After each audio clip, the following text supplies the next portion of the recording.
Friends, welcome back to Backtracks Reacts. If this is your first time here, why? But also, please come back so that intro checks out. So after the first recording that I did, I realized a few things. One is that I say too many times.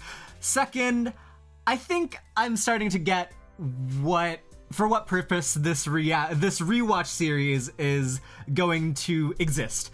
Because I think I spotted like a few noteworthy things that are fun to talk about, and especially like apply like back to the show now that we are so much further along into 100 Girlfriends as a series.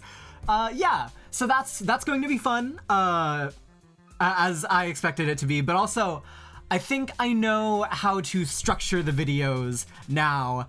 They're not going to be full rewatches, they're going to be highlight videos. Like, if I notice anything special, because I'm not too entertaining if I'm just like sitting here smiling and fucking laughing, talking about 100 Girlfriends, just yapping. Like, when I have something that's worth talking about, I will include it, but otherwise it's just gonna be like skipping through the episode, and that's why I am going to do multiple episodes per video, because I want to watch more 100 Girlfriends also. But yeah, so I also like those types of reaction videos, ones that don't entirely waste my time. If they have highlights, they're going to include them, but otherwise, yeah, full reactions would be on a Patreon usually, but we're not doing those because I don't have a Patreon. So yeah, I am going to continue with the tier listing. Let's actually get that right up. Boom, here we go. So, what do I have on the docket? I have like a bunch of tier list ideas in my notes. I haven't uploaded the first video yet. I haven't finished editing it, but I have come up with a few of these. Hopefully, when I get to uploading them, because editing sucks and I hate it, we may get some comments and I might use them. I don't fucking know. Especially for the second season, which that's also another reason why I'm going to be doing multiple episodes in a single setting, because there's a time limit, and I'm going on a trip with my family after Christmas. So there's definitely going to be a time limit for these videos being out. I need to be more consistent with myself, as I have figured out already. All right, so tier listing time. This one is going to be, how much do they enable the plot or the family? So here we go. Generally, I think there's going to only be 4 tiers. I don't need all 5. First one is going to be, the chapter is literally half written already. Like, you have a strong character, you have like a very base outset, you know what to write already. Nakamura is a god, and ideas just flow, you know, out of his brilliant mind. And so when he has just this stock cast of characters and he's just like, oh, what am I going to write for this week? He just spins a wheel, and then most of them are going to be like chapter enablers off the get-go. Next one, let's see. Oh yes, the go-tos. The go-tos. So think like Iku, Kishika, whoever has like that very obvious punchline that they're just gonna use, they're just gonna abuse it. I think I can already place a few VGFs here. So like I said, Iku, Kishika, Eira, it's the core. It's the core. Kurumi even. Yeah, they're the go-tos. If you have like some padding in a chapter, like if you need a panel or two done, just use their bit. Just use the bit. Okay, next up would be, we're gonna use some effort. So, some effort shall be leveraged.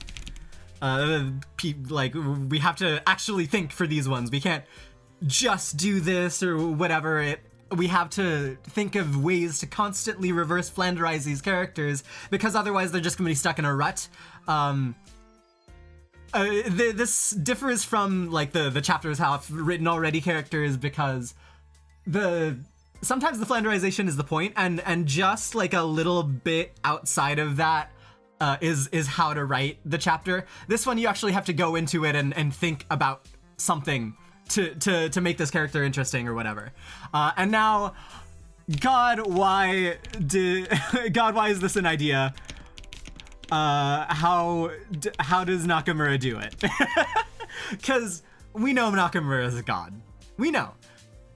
This is just fucking how are you a girlfriend consistently and like sometimes even inconsistently given ideas and roles in chapters. You know who's gonna be here already. Like it's Sue. People like Sue. So let's see.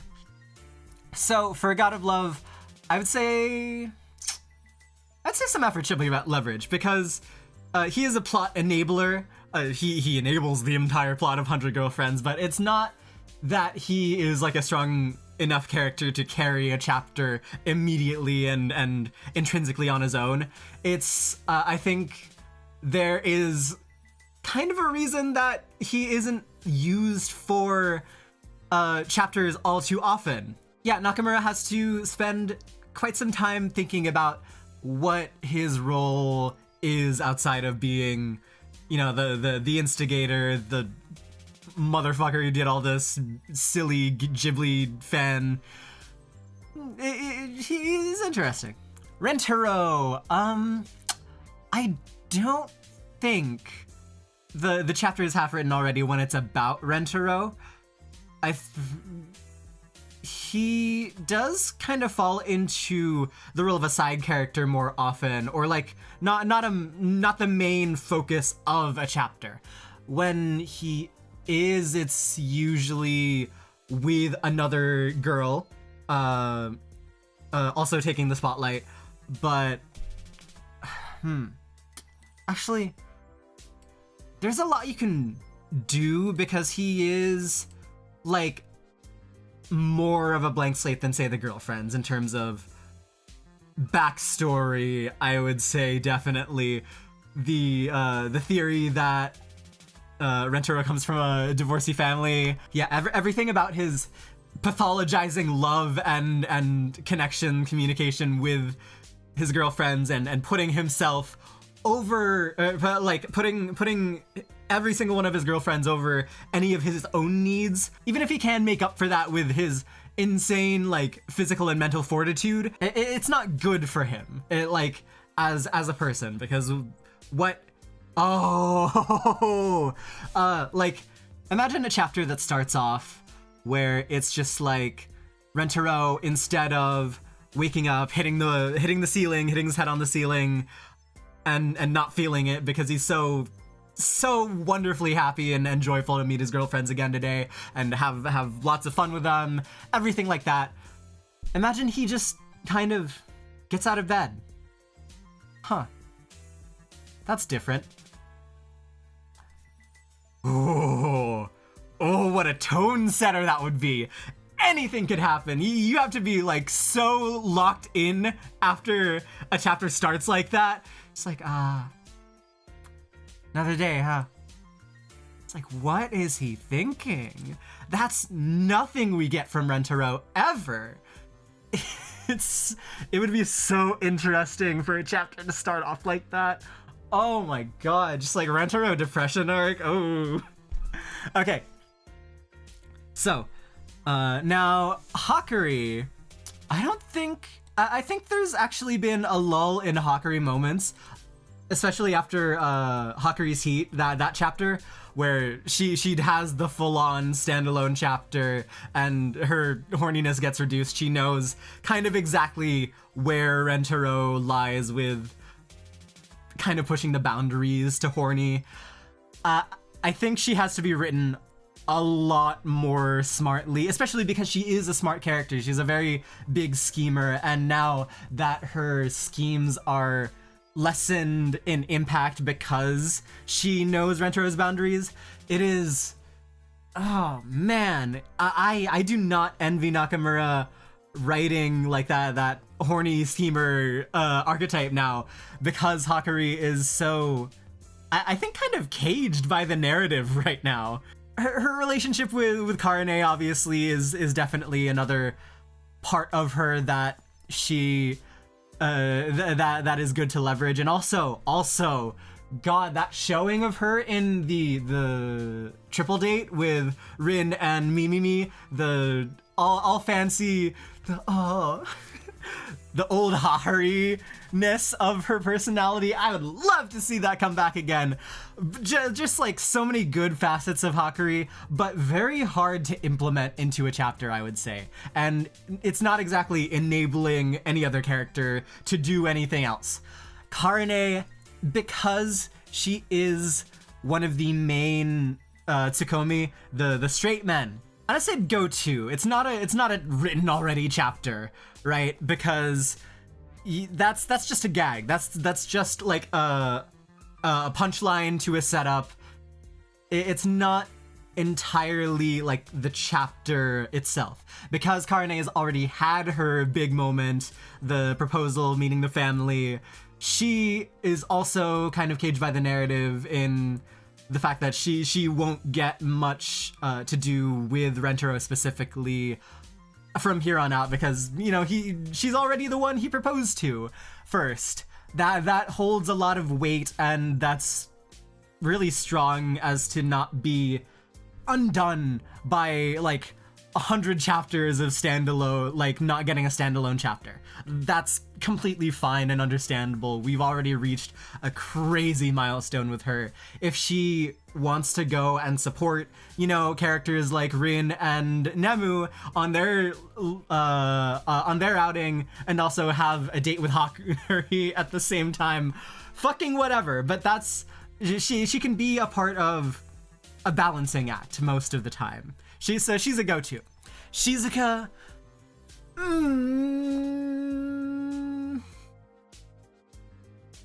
actually don't know. I think she might be a go-to.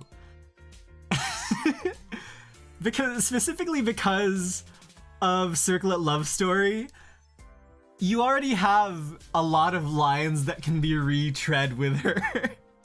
It's just a funny. Bringing back any part of Circlet Love Story, it's good funny. It's hilarious hearing her say like these JoJo's meets Neverending Story meets Princess Bride or some shit. Just fucked up lines like that. It's so good. Yeah, she's a go-to, definitely. Nano! I don't think she's actually intrinsically like easy to write for, because she is one of the first girlfriends whose character has to change, and like it's absolutely fated and written into the narrative that she has to change as a person while still kind of retaining her core values, stuff like that. Yeah, so I'm gonna put her in some effort shall be leveraged. She has definitely had some great moments, like very recently, with the efficiency brain and that projecting into her dreams, like the fusing of Shizuka and Rentaro. That's just insane. There had to be a lot of thought put into that, though, because it is at once acknowledging that she has these feelings for both Shizuka and Rentaro to the point where they are subconsciously compatible, able to be merged together by a dream state, but also it's the way that she gets out of that efficiency brain state and pushing for the intrinsic value of each type of love, like loving Rentaro and Shizuka in different ways, even though they're both considered love. That is integral, like wonderful character development, and I don't know how to do that. Like, I don't know how Nakamura would do that every single instance that Nano appears or like has any focus at all. So actually I'm gonna move her fucking down. That is crazy. Nano, I have a lot of respect for Nakamura, writer of literally 101 characters that are going to stick around. That's so tiring to think about, and it's going to be like another decade until we even get all of them. So it is like all the while we have to keep on doing like little mini developments or vignettes of the characters hanging out or changing like a little bit of their worldview by lived experience. It's insane what the duo of Nakamura and Nozawa do to make this series as good as it is. Like, it's already been 4, like technically 5, we're coming up on 5 years. How do you do it? How do you do it? We're not even a third of the girlfriends through. Not even a third of the way through is generous. All right, Kusuri. So, in terms of personality, I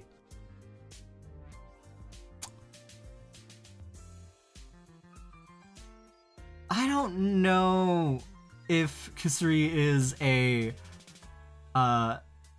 like an easy personality to write, but in terms of enabling the family, moving the plot forward, you can write the chapters based on that. Not they did. They made 3 of them in quick succession. She is just such a powerhouse in terms of we can go anywhere with this manga now. She is one of like the 3 major driving forces of crazy bullshit insanity that doesn't manifest in any other manga. So like people have already chronicled this in the comments. We have the serious group, we have the gods, and we have Kusuri's fucking drugs. So those are the 3 out of, and now we have aliens fucking out of this realm, just insane bullshit enabling phenomena for any given chapter. If you want to throw it out there, whatever. Like I think one of the milestone chapters would benefit from being like one of the major Kusuri drugs, where I think especially people have been waiting so long for the gender bend drug. Just make it happen. Just make it happen. That's one of the milestones. Easy. Hahari. Oh, I think we're gonna put there's so many. No, the chapter's half written. The chapter's half written. She's too good a character is the thing. Like, this insane psychological complex of having to live amongst the, like, 25 other high school aged girlfriends. Not even high school aged girlfriends. Some of them are in middle school. And be their peers while also being in charge of whatever fucking Hanazono conglomerate they own. Oh, it's so like the cognitive dissonance within Hahari's character and the way that manifests in being a fucking sexual predator. It goes so deep, it's wonderful. No, yeah, definitely deserving of top tier. May is not a chapter carrier, most of the time, I would think. We know her dynamic with Rentaro, and we know kind of like her role in the family. So I would say it actually requires a little bit of effort. I have like one idea for May, and that's like, due to some fucked up contract bullshit, May is actually transferred over to like a different household and has to contractually be their maid for a year, and then the family tries to go ahead and reduce her sentence or what have you. That could cause definitely a lot of strife for her as a character. But yeah, I don't see a lot of just easy, oh, this is like a first draft idea that is going to work. It's going to pass and it's going to make it in. Mimi is a go-to. Yeah, I'd say Mimi is a go-to. She's very fun. And it's not like she doesn't have her very stunning main moments as a carrying lead. We have the sports festival right before chapter 100 was kind of a Mimimi focus, and the musical club chapter was definitely a highlight, even for Rentaro. So she has big moments with other characters, Usami as well. So she definitely plays well off of people, and I think that's actually really interesting because of the base concept of narcissism. She actually is at her best when she's with others. Nakamura just struck fucking gold with Mimimi. Dear Lord. Mei Mei.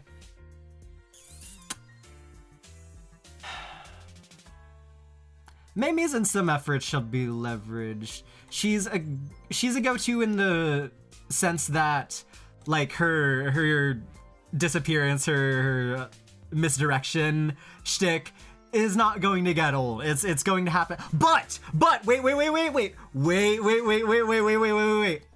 We have evidence that she is out of practice, and she is like, she's whiffing the misdirections. She did so in her chapter, in her like kind of standalone chapter, the dual Tama and Kurumi chapter. When Kurumi flusters her, she runs into a fucking wall, and also she doesn't get the other misdirection done as well. So she's not being reverse Flanderized. It's that she doesn't have to misdirect as much because she feels much more comfortable in like this niche community now. She doesn't feel the need to do it, and so she's getting out of practice, and it's so good. And so now we have to actually write her as a character and just make her a bi disaster. I think that's the I think that's the way that they're going with this one. I have no fucking clue what they're going to do with Mimimi, but they're definitely doing something. Mei, not Mimimi. Okay, Chio. Now the thing is, this last chapter, 199, I think is the nail in the coffin for her initial character. I don't, cause like there's no part of or crying without her glasses. It's completely separate from either of those two base premise parts of Chio as a girlfriend, and she's actually getting like the most of it. She's so multifaceted. It's kind of not a lot of her character traits are being retread chapter by chapter, and now like practically the only thing that has stayed super duper consistent is her responsibility, feeling having to feel mature because no one around is really going to clean up for her mess, or like even she feels that they shouldn't clean up for her mess. Yeah, so I kind of wish like the weird and idiosyncratic parts of her character were played up more. I think it would be funny to have the Gibby and Gibby's sister from iCarly moments where some of the girlfriends are looking at her and they see Rentaro and they're like, oh, wait, God, that's weird. That's just my boyfriend. Like, that's funny. But the way that she has been being written, it's such a weird line that they have to tread for this one. It's definitely a tightrope what they're doing, because they could either go really hard into one way, really hard in the other way. They're really treading a fine line. Natty. I miss Natty. I feel like she hasn't gotten too much focus since her standalone date. The chapter's half written. Like, yeah, she's easy to write, I think. Because she has like that kind of dialectic going on, and the Japanese and the American sides of her. She's definitely a go-to if she's not like an easy to write for, like the simplest thing in the world character to write for. Yeah, I think I'm gonna leave it at that. People up here are kind of self-explanatory. If the traits that are necessary to be in to be in a chapter with them, for them to carry, are kind of like in flux, I'll go ahead and mention them. But yeah, for the most part, self-explanatory. These guys are enablers. Maybe Ikki should be an enabler. I don't know. But Yamame. I think some effort shall be leveraged for Yamame, because the last chapter that she had focus with was the alien chapter. I think that took a little bit of extra effort on on the part of Nakamura to make her character really stand out. That's not a part of like her intrinsic. That's not a part of her inherent character. She had to be shown a spotlight on because her heart is so big that she even accepts this crazy, terrifying alien that was trying to threaten her. And that is like the extent. She's like the Tanjiro of 100 Girlfriends. Her heart is so pure. Momiji, oh, I want to say the chapter's half written, but also we have exhausted her Gropergy chapter. I love Momiji. Momiji's so good. She's like a top 3 girlfriend.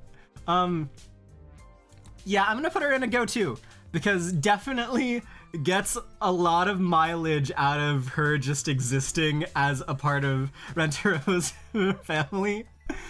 Yeah, that's fair. Yaku? I see this going like into here or into here, because her age makes her so like inherently different and dissonant with the family.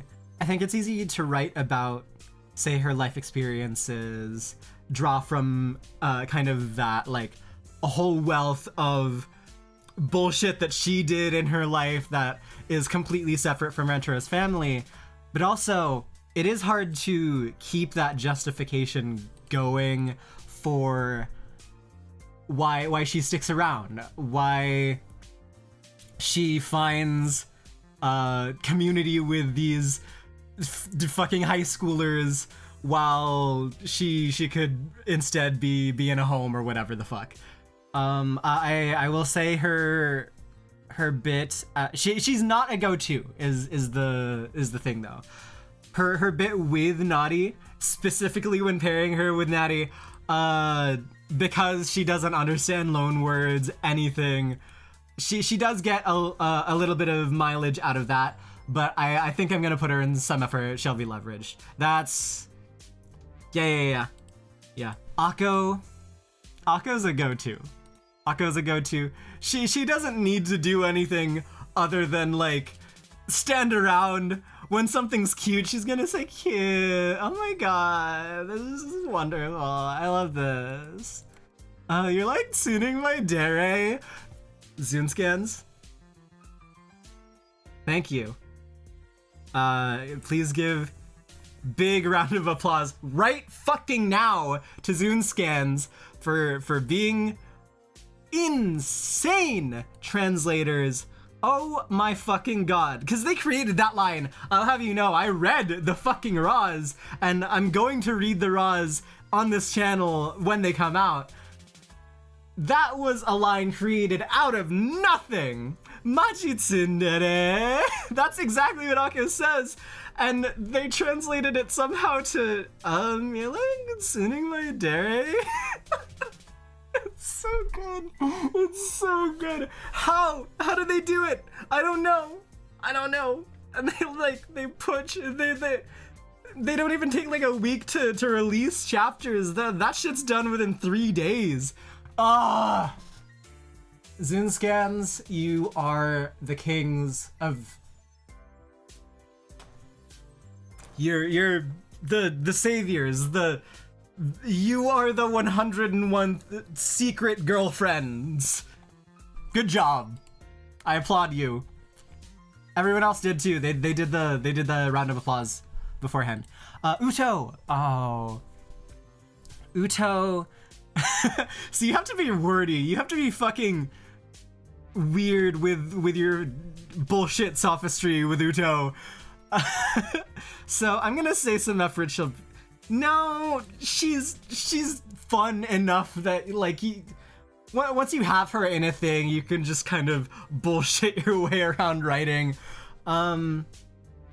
There's a lot of effort put into her, but she's definitely someone you can fall back on if you don't have anything else. Like if you need a punchline to something. I don't know actually. She's somewhere in between here. I think I'm gonna put her down here because we have all the assets of her character, the Fujoshi Himejoshi, pines after her sister very eerily, being a maid and all. It's so. It is kind of typical though. Clumsy maid also definitely one of the ones that Haruhi definitely loves. But yeah, other than that, so the thing about Mai is that she's the girlfriend whom I forget the age of the most, because she is a peer of Rentaro, Karane, Shizuka, the class 1-1. Is it 1-4? It's 1-4. 1-1. Who's 1-1? Oh god. Oh god. Oh god. Oh god. Oh god. Oh fuck. Oh god. Oh no. That's gonna haunt me.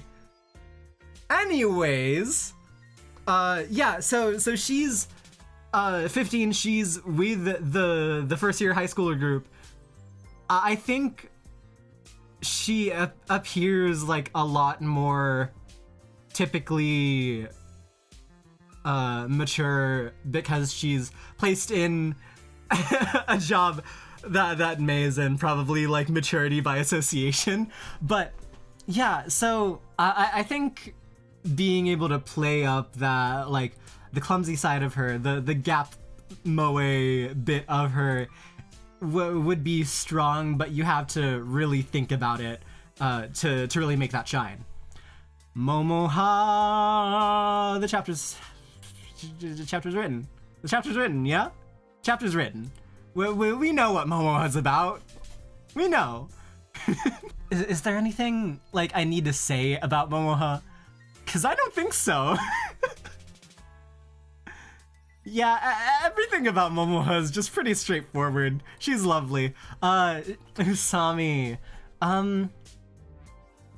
So we have her her standard chapters, like we know her weird ass fucking stalker relationship with Rentaro.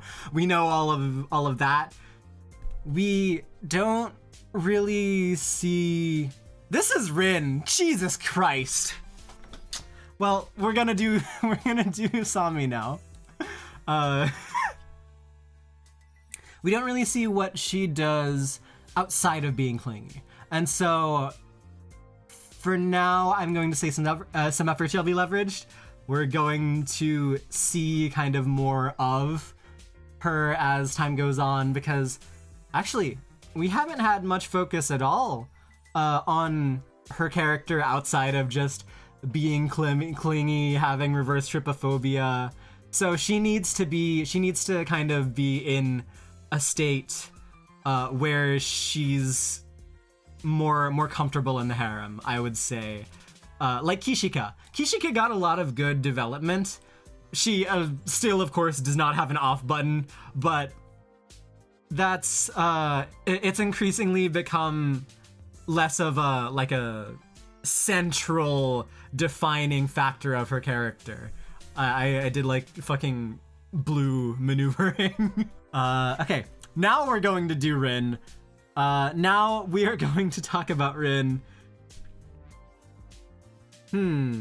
I still think she needs a little bit of reverse flanderization for her character. Like, she's in a good spot. Everyone loves Rin. But she is in... she is in dichotomy state of violin and violence. I was gonna say, like, oh, she needs to move to fusing the two together. It's fucking, like, a murder mystery violin performance. What the fuck am I talking about? Maybe I should just watch the episode. No more tier list, dear God. But yeah, Rin definitely, I think, needs a little bit more effort as of right now. Tama, she cat. She go-to. She's a go-to. Yeah, you can just kind of slot Tama in anywhere and everywhere, and she works. Especially, like, they did do that, like, last chapter, 199, with the, I need to learn how to become a dog, and I need to ask my cat girlfriend on tips and advice for becoming a living animal. Yeah, she definitely has some wonderful little moments. And the way she's drawn in the manga is just so charming. Her little cat form, her, like, is so good, so wonderful. She's a go-to. Himeka, Kiki. People actually really want Kiki to have another standalone chapter. I am going to agree with that. So I'll put her in some effort. Yeah. Okay, because it's not like a stupid fucking we really have to try for this. Dear Lord, why did I write this character moment? Like, she's an idol. She has idle things to do. She has, outside of that, like, she needs to diversify her character because she wants the unique identity of being quirky. So we have parts of her. We just need to kind of make those parts shine through. I don't know if there are any good other, like, girlfriend synergies that she's going to have, like, because she has such a strong one with Uto. If there's any other abnormality that would specifically stick out to her, maybe like the ones that can do superhuman bullshit just because they're so abnormal, like Kusuri. I think actually no. Kusuri would be an awesome partner with. Oh, that would be fun. That'd be awesome. Okay, yeah, I like that. She's still not a go-to. The smug face is so strong though. Oh, I don't know. I'm conflicted. I'm gonna keep her there. No, she has the potentiality, but I still think we need a little bit more from her. Matsuri, man. You know, if this were in the summer, she would be like the chapter is written. But too bad 100 Girlfriends is eternally stuck in the spring. Poor girl. She is she is written in a world that does not care for all too much. I think she's a go-to. She's festival-y. Like, yeah, she has enough of like a pull that she can carry a chapter, carry other girlfriends, make her own like standalone bits. That's what the go-tos are all about. Hey, Meru. So because she is a writer, and because she like so strongly adheres to her dualistic kind of worldview of despair and fairy tales, I'm gonna put her down. I'm gonna put her down here because it requires a lot more. Like she demands more focus, more like attention, I would think, because one of her like really like deep cutting emotional moments has already been explored with Shizuka. So to get more of that out of her, like having despair in fairy tales be interesting, yeah, I think she requires a lot of focus for that. I would say her like her way of translating everything into a fucking fairy tale is definitely a go-to gone wrong, I would think, because it is so specifically like in English, the joke doesn't really work because we don't have furigana in English. We don't have the reason as to why Meru relates everything back to fairy tales, because like it is a specific translation, like using kanji to spell Meruhen. I don't know. Yeah, I don't know how they do it. I really don't. Saki, this is like a Meru thing where her niche is a little bit too specific. She's had some really good moments, especially the one with the alien, where she's just like, hey, you, how y'all, what's your, she's just fucking bugging out. She doesn't know how to talk to the alien because she doesn't know how old it is. It's so good. So, but like, that's a moment that comes out of full, complete awareness of the characters and how to utilize them. That doesn't come naturally. Like, that's not a natural outcome of, oh, an alien has crash landed on Earth and now all the girlfriends are interacting with it. That has to come with full awareness of what's on the table and how to use the table correctly. Nemu, Nemu, the chapter is kind of half-written. I think Nemu has a lot of base potential to just like write a chapter, be a standalone focus, or help out a girlfriend in need, because she's already literally done that with Karne, like picking out a bow. She did the thing like that Akko would generally do. So she's like so comfortable in her niche, and like she already has the go-to gag where if she falls asleep she has the cutest smile of all time. The chapter's half written. It's yeah, okay, I'm okay with that one. All right. Man, so I think this is a good exercise for me because I don't do things like this all too often. And so like I don't go on yap sessions, on tangents. When I have to speak, I have to think a lot about the shit that I say. So having something where I just have to ramble on, keep gathering thoughts as I'm talking, do that circular breathing, it's going to be good starting out, and it's also going to be good moving forward as a reactor. All right, so now we're gonna go into episode 2. I'm sorry that there's no place to get like the full reaction as of right now.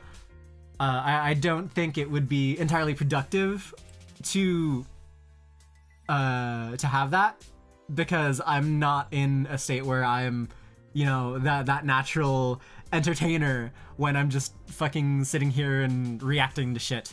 Once that kind of once I kind of mature into the role, then maybe I'll, set up the Patreon, do the full length timer reaction in the description, all that shit. But for now, we're just gonna take it light. Most of what we get out of like the rewatch really is kind of the shit that I have to say. So yeah, we're just gonna jump into it. See if we can find any more shit. Oh, he's so cute. Telephone pole second appearance. Here we go.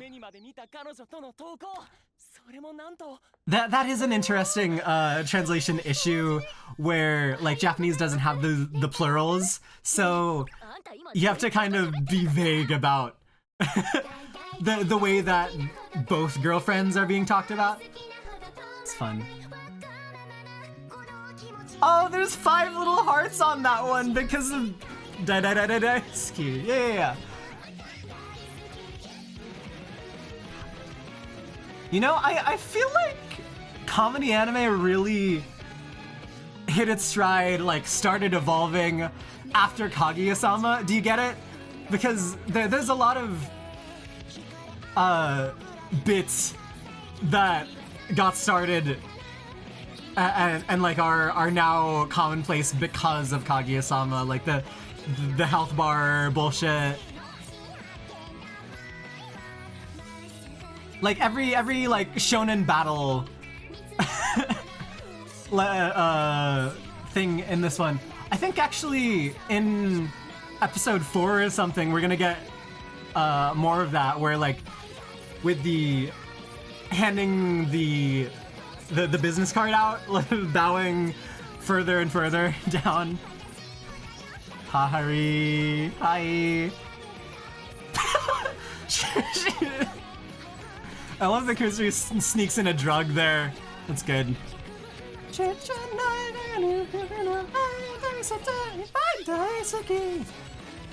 The cat! The cat! We don't see that cat ever! Ever again! Like, ever. We need to get to see that cat again.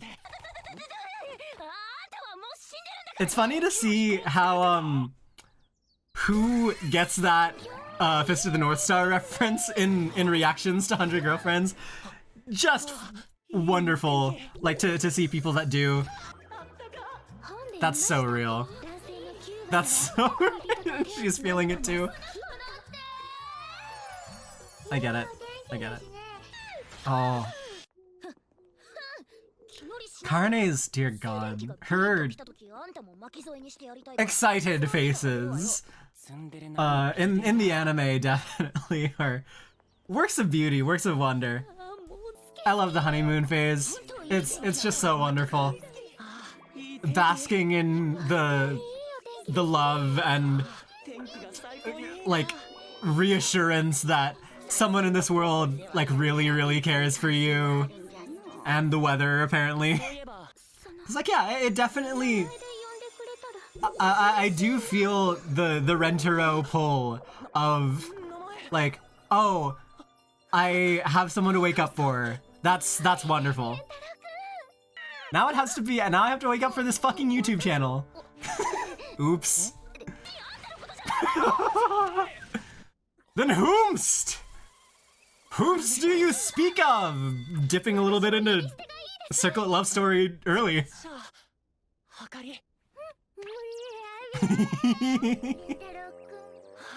I mean, that's the best way to subtitle that. I don't I don't know how else you do it, but like key smashing there, good. Oh my god. I really wonder when the next time we're gonna see the vice principal is gonna be. Like, frankly, it could be when we get her as a girlfriend. Because we've never seen her without her like goggles or whatever the fuck she wears. I'm sad that the dub doesn't get Sonic the Sketch Hag specifically. Oh, they're glasses. Whatever. But yeah, if contacts are blocking Rentaro from seeing a girl's eyes, why wouldn't the glasses?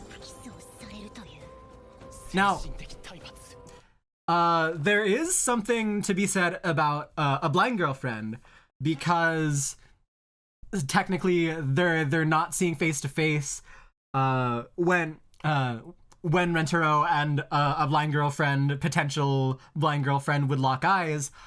I don't think that precludes a blind girlfriend from existing in the manga. Would it be hard to write a blind girlfriend? Fuck yeah, it would. But also, Momiji was able to get that zing with Hahari's titty.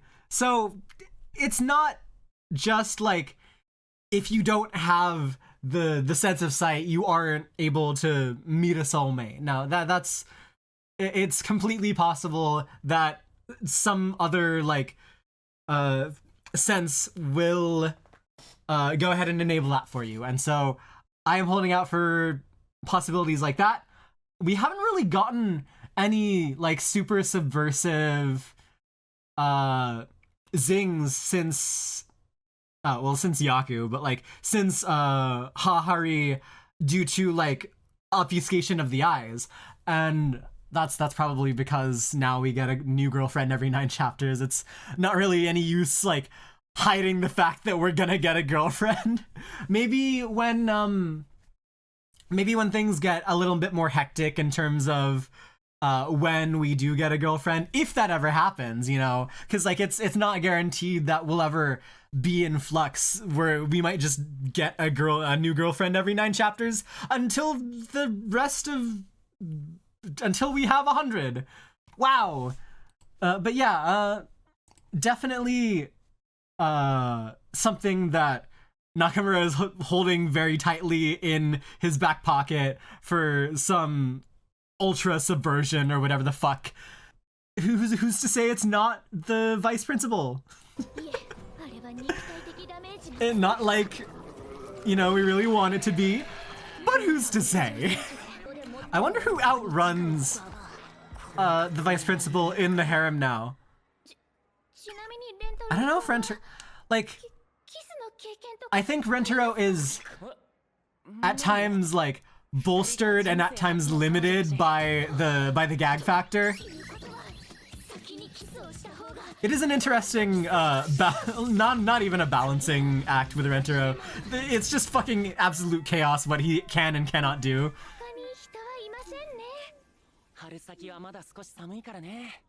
Oh, early spring. Oh, it's gonna be chilly for a while there, Rentaro. You better adapt to it. Well, nobody's watching. I'd love to go to Japan one day, get like an actual bento set. I want an octopus hot dog. The Taka-san wiener. My god. Like it's so all-encompassing, the blush in in the series. I love how red all of the characters get when they blush. Like, they're so glossy already. We might as well take it 20 steps over the line. They're like already, like always turned on. Ah, the joke that fell through.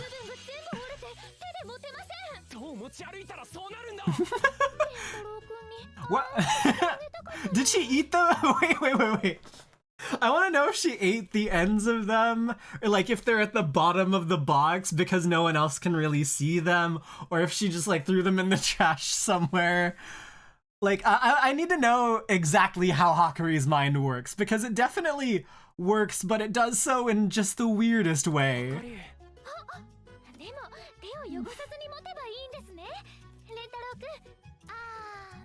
That's actually like very like smart, the natural way that she does that.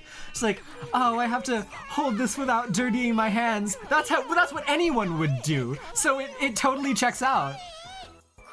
Her little Neko mouth. Oh my god. That was an insane delivery. Kaede Hondo is no slouch. Like, I know I shower Miyu Tomita with praises. Oh, Hakuri.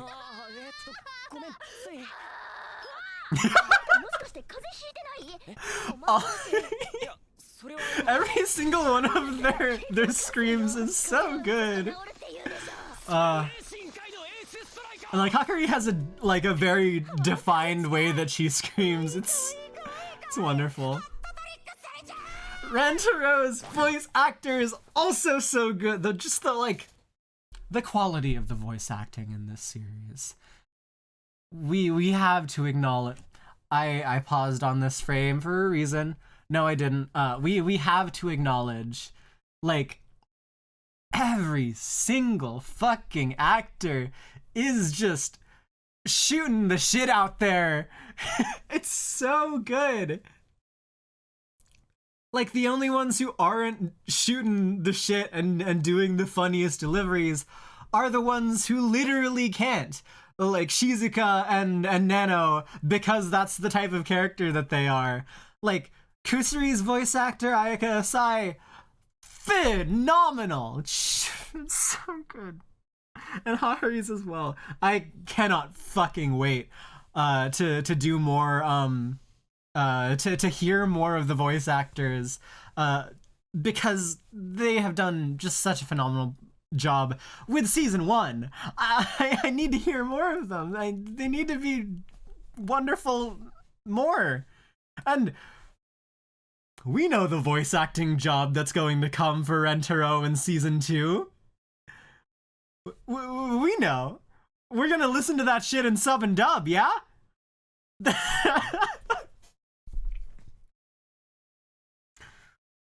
Like, that is the 8-minute monologue of a fucking lifetime.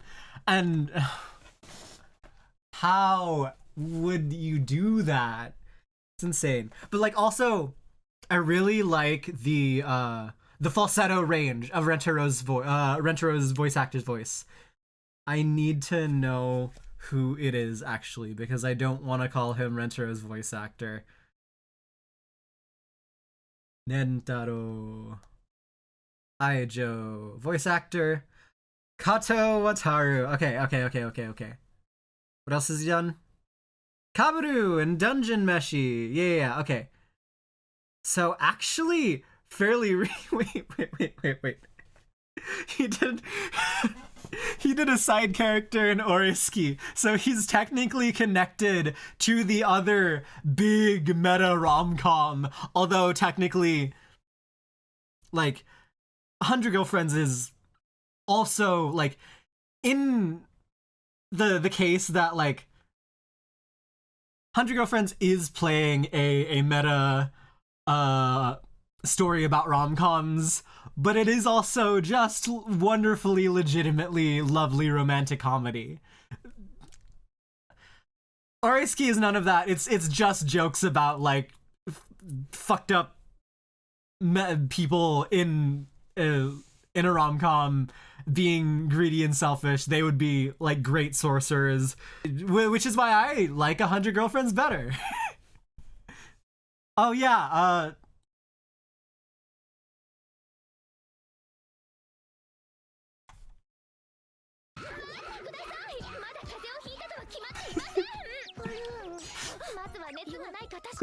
an unidentified sensation. Mishinari.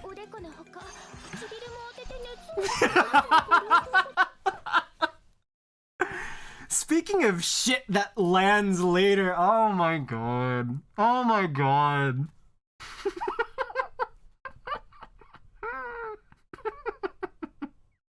Why did they do that? Why did they bring specifically this interaction back?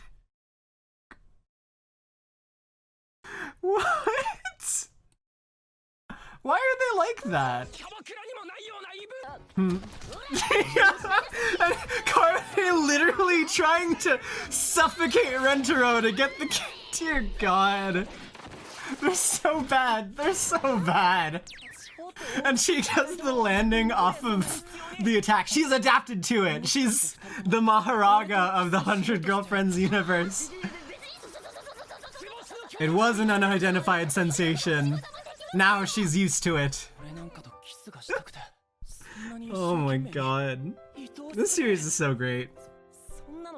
Nothing like it. Good for everything else that there's nothing like this. Let's be clear. But nothing like it.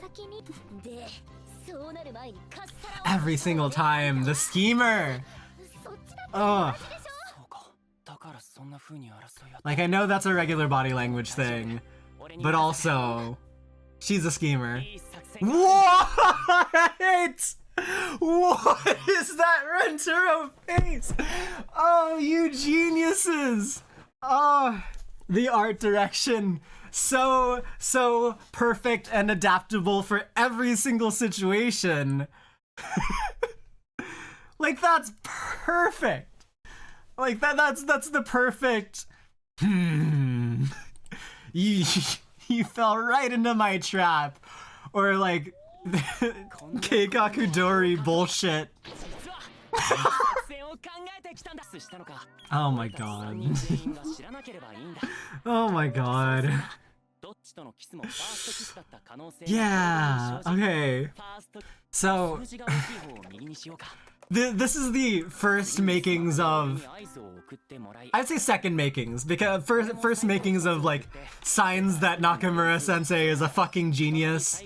The first one is definitely Rentaro knowing and respecting like the responses of Hakari and Karane and trying to meet those in kind.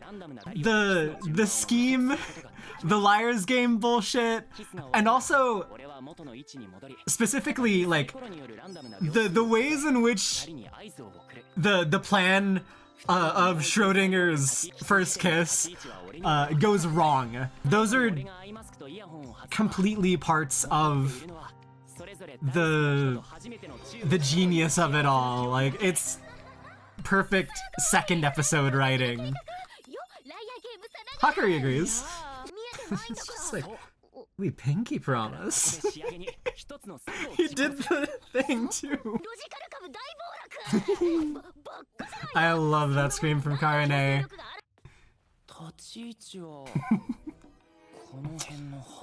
Why does he raise his hand like that? Why does he do that?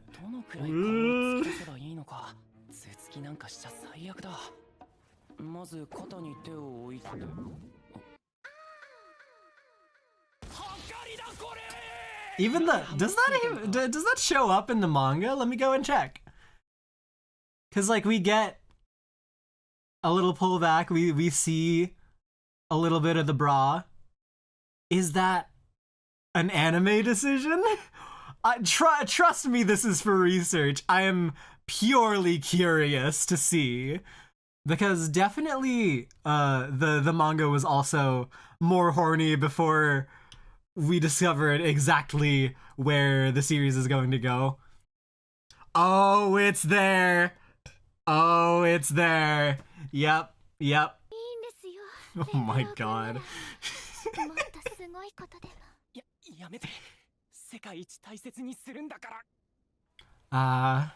And this is why it's such a shame that Hakari is in GF incompatible. Incapable.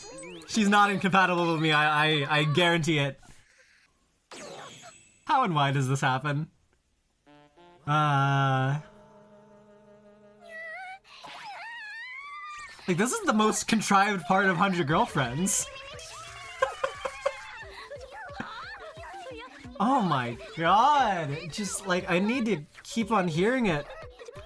You hear it in my ears and you told me to just... Deserved. Get destroyed, Rentaro. How dare you. And she says, tell me before you go there. So, they're both, like... they're both willing and ready. It's just that Karane needs more, like... more prep time. Hakari... It's solely because of Rentaro that she's limiting herself. Wait. Is that underwear down as well? Was that like a full-on, like, all layers pantsing? Whoa! No wonder they had to exclamation mark censor that one. Holy crap! And hey. There's no panty shot here. Wow! There's no panty shot. That's actually kind of insane. Although there is the mole. We do see the mole. So, at the same time, we don't get a panty shot because this is not for Hakari fan service.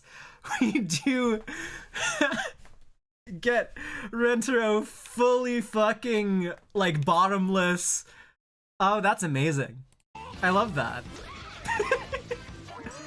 And that one was purely for Hakari fan service.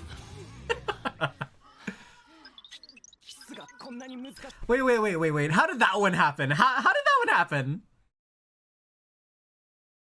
How is he on? Like, oh no. This is... How have not more scenarios happen like this in the manga? Like, I feel like there's a few more situations where a character is hanging from the roof, but I don't recall any specific scenarios. That feels like it should be a little more prevalent, actually. Huh. Okay.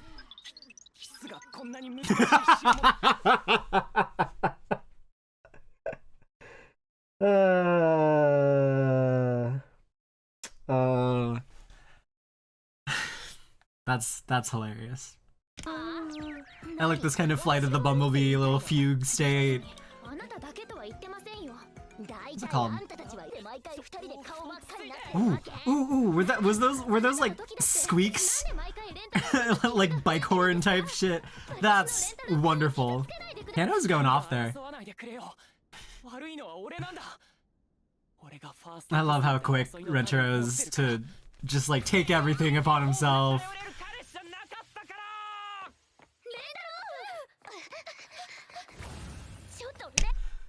Even when animated, even in motion, we still get the gloss on Hakure's legs. That is insane. It's a long school hallway.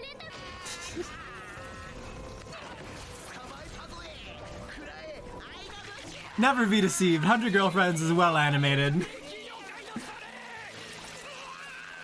Early game monster. Actually, that's big proof as to the vice principal never becoming a girlfriend, being called an early game monster. Although maybe that's a diversion. She's so good. She's so good. Oh my god. Oh. Ooh. Weird little jazzy chords. I like that. Oh, the little look.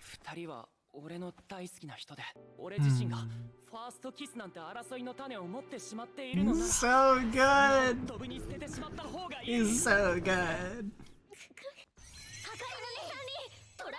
Oh. Everything's wonderful in this universe. Like, it's the ultimate escapist fantasy where anything and everything is solved through wonderful and, like, proper communication. I'm so wet right now. Anyways.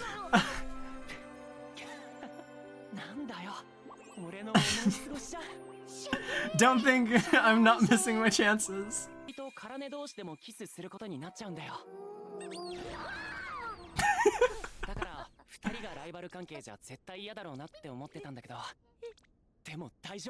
Wait,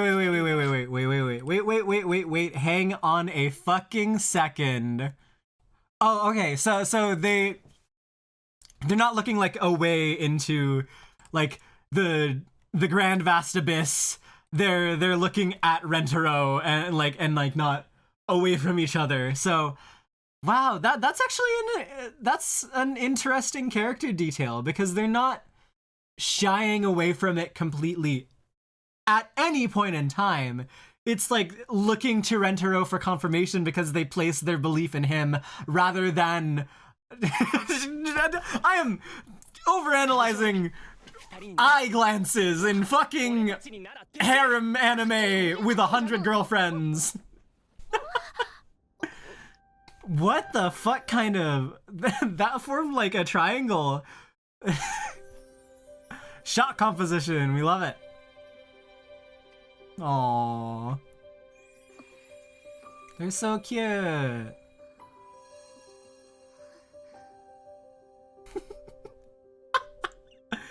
Oh, triangle! Yeah, because that's the... yeah, okay.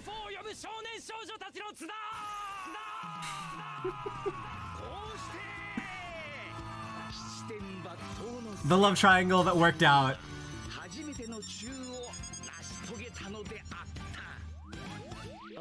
Hey. Maybe. That wasn't the same one. Wait, hey, hang on. We actually have a shot of the UFO in chapter 196? 194. So we actually have... Aha! It is not the same one. It's not even one of the smaller, like landing vessels. So yeah, it's neither a space station nor is it a space pod. So that is a completely separate alien that has a chance of appearing sometime in 100 Girlfriends canon. Insane shit.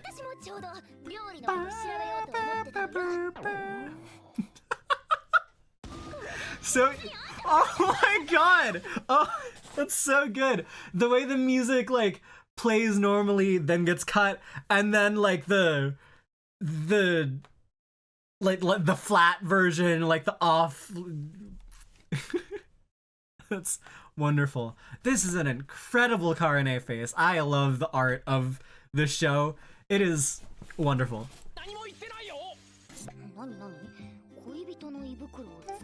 What the fuck? They have ISBN. What? That's like an actual book. I can look up the ISBN number for that. It has like all of its details.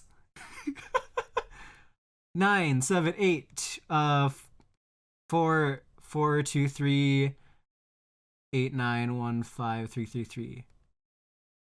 Like, I've probably seen this in the fucking Kinokuniya.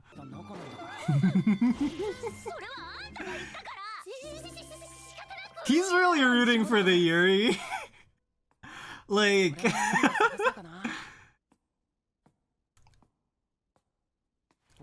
like, there is a part of it that does turn Rentaro on. Here we go. This is the episode that gets everybody hooked. Oh, the Shizuka episode. I've been hearing her voice actor in everything. Like, specifically, she was Huoho in Star Rail. So yeah, I got to hear that voice a lot. God, I love this show. Okay. Back to tier listing. So, we're gonna clear this one out. What do we have next on the docket? How awesome? Oh, how awesome they would be as friends. I like this one. Let's go ahead and do 4. No, I keep on trying to delete the row. It doesn't delete the row. Okay, here we go. Oh no, it starts with 6. That's why. Whatever. Why aren't you real? So I can befriend you. Next down is best of buds. Best of buds. Friends, pals, chums. Next one would be acquaintances. No, we befriend. We befriend. And then last one, obviously no. No. Who would I not want to be friends with? Well, obviously Sue. Sue does not have much room in her heart for friends, is the thing. And even if she does, a lot of that space is already taken up by numbers, so we would have to talk about numbers all the time. No. Alright, Love God. Love God. I think we'd be friends. I'd be friends with the Love God. Oh man, if there were any more side characters, God, this list is long enough already. Like the Sure Thing Senior and the sisters, all the paragon of accountability. I could go fucking on and on forever.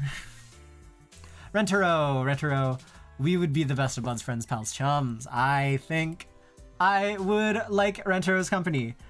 I would just probably get a really, really jealous about his fucking family of... oh, God. Maybe I should downgrade him for that. No, I'm keeping him up there. I love him. Hakari.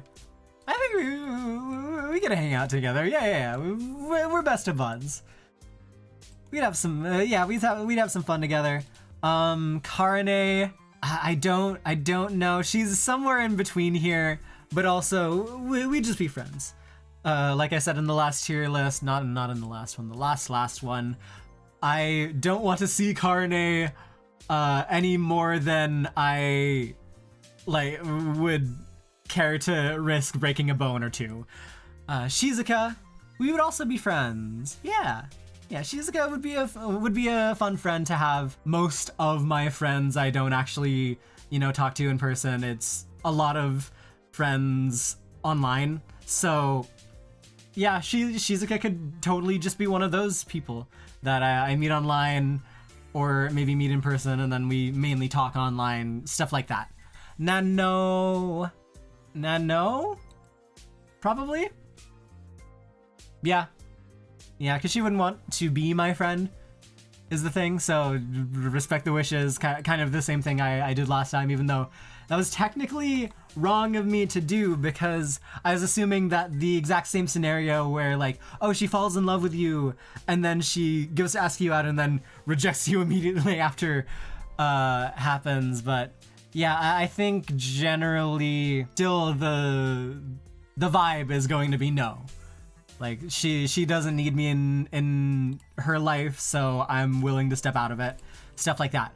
Kusuri, we'd be friends. Yeah. So let me see who's friends on my regular tier list. Kurumi, Mei, Kishika. Yeah, okay. So I'll place Kurumi, Mei, Kishika, Mei, and Kish. Nope. Kurumi. Yeah, I cannot feed you. Put him there, because not much is probably gonna change. Actually, no, yeah, that's fine. Yeah, so for the same reasons I stated in the last tier list, we're gonna put those there, and let us move on to Hahari. Could I be Hahari's friend? Disclaimer of tier lists. Tier listing applies the same cognitive dissonance as 100 Girlfriends has to all of his characters, otherwise we could not have tier lists. And also, in making these tier lists, we are coming to terms with the fact that we are not Aijo Rentaro, who could easily place every girlfriend in top tier. Sadly, we, as flawed human beings, post the fall, we cannot be perfect like Aijo Rentaro, and so therefore we have to resort to base fucking... I'm looking for the perfect word here. Repugnant.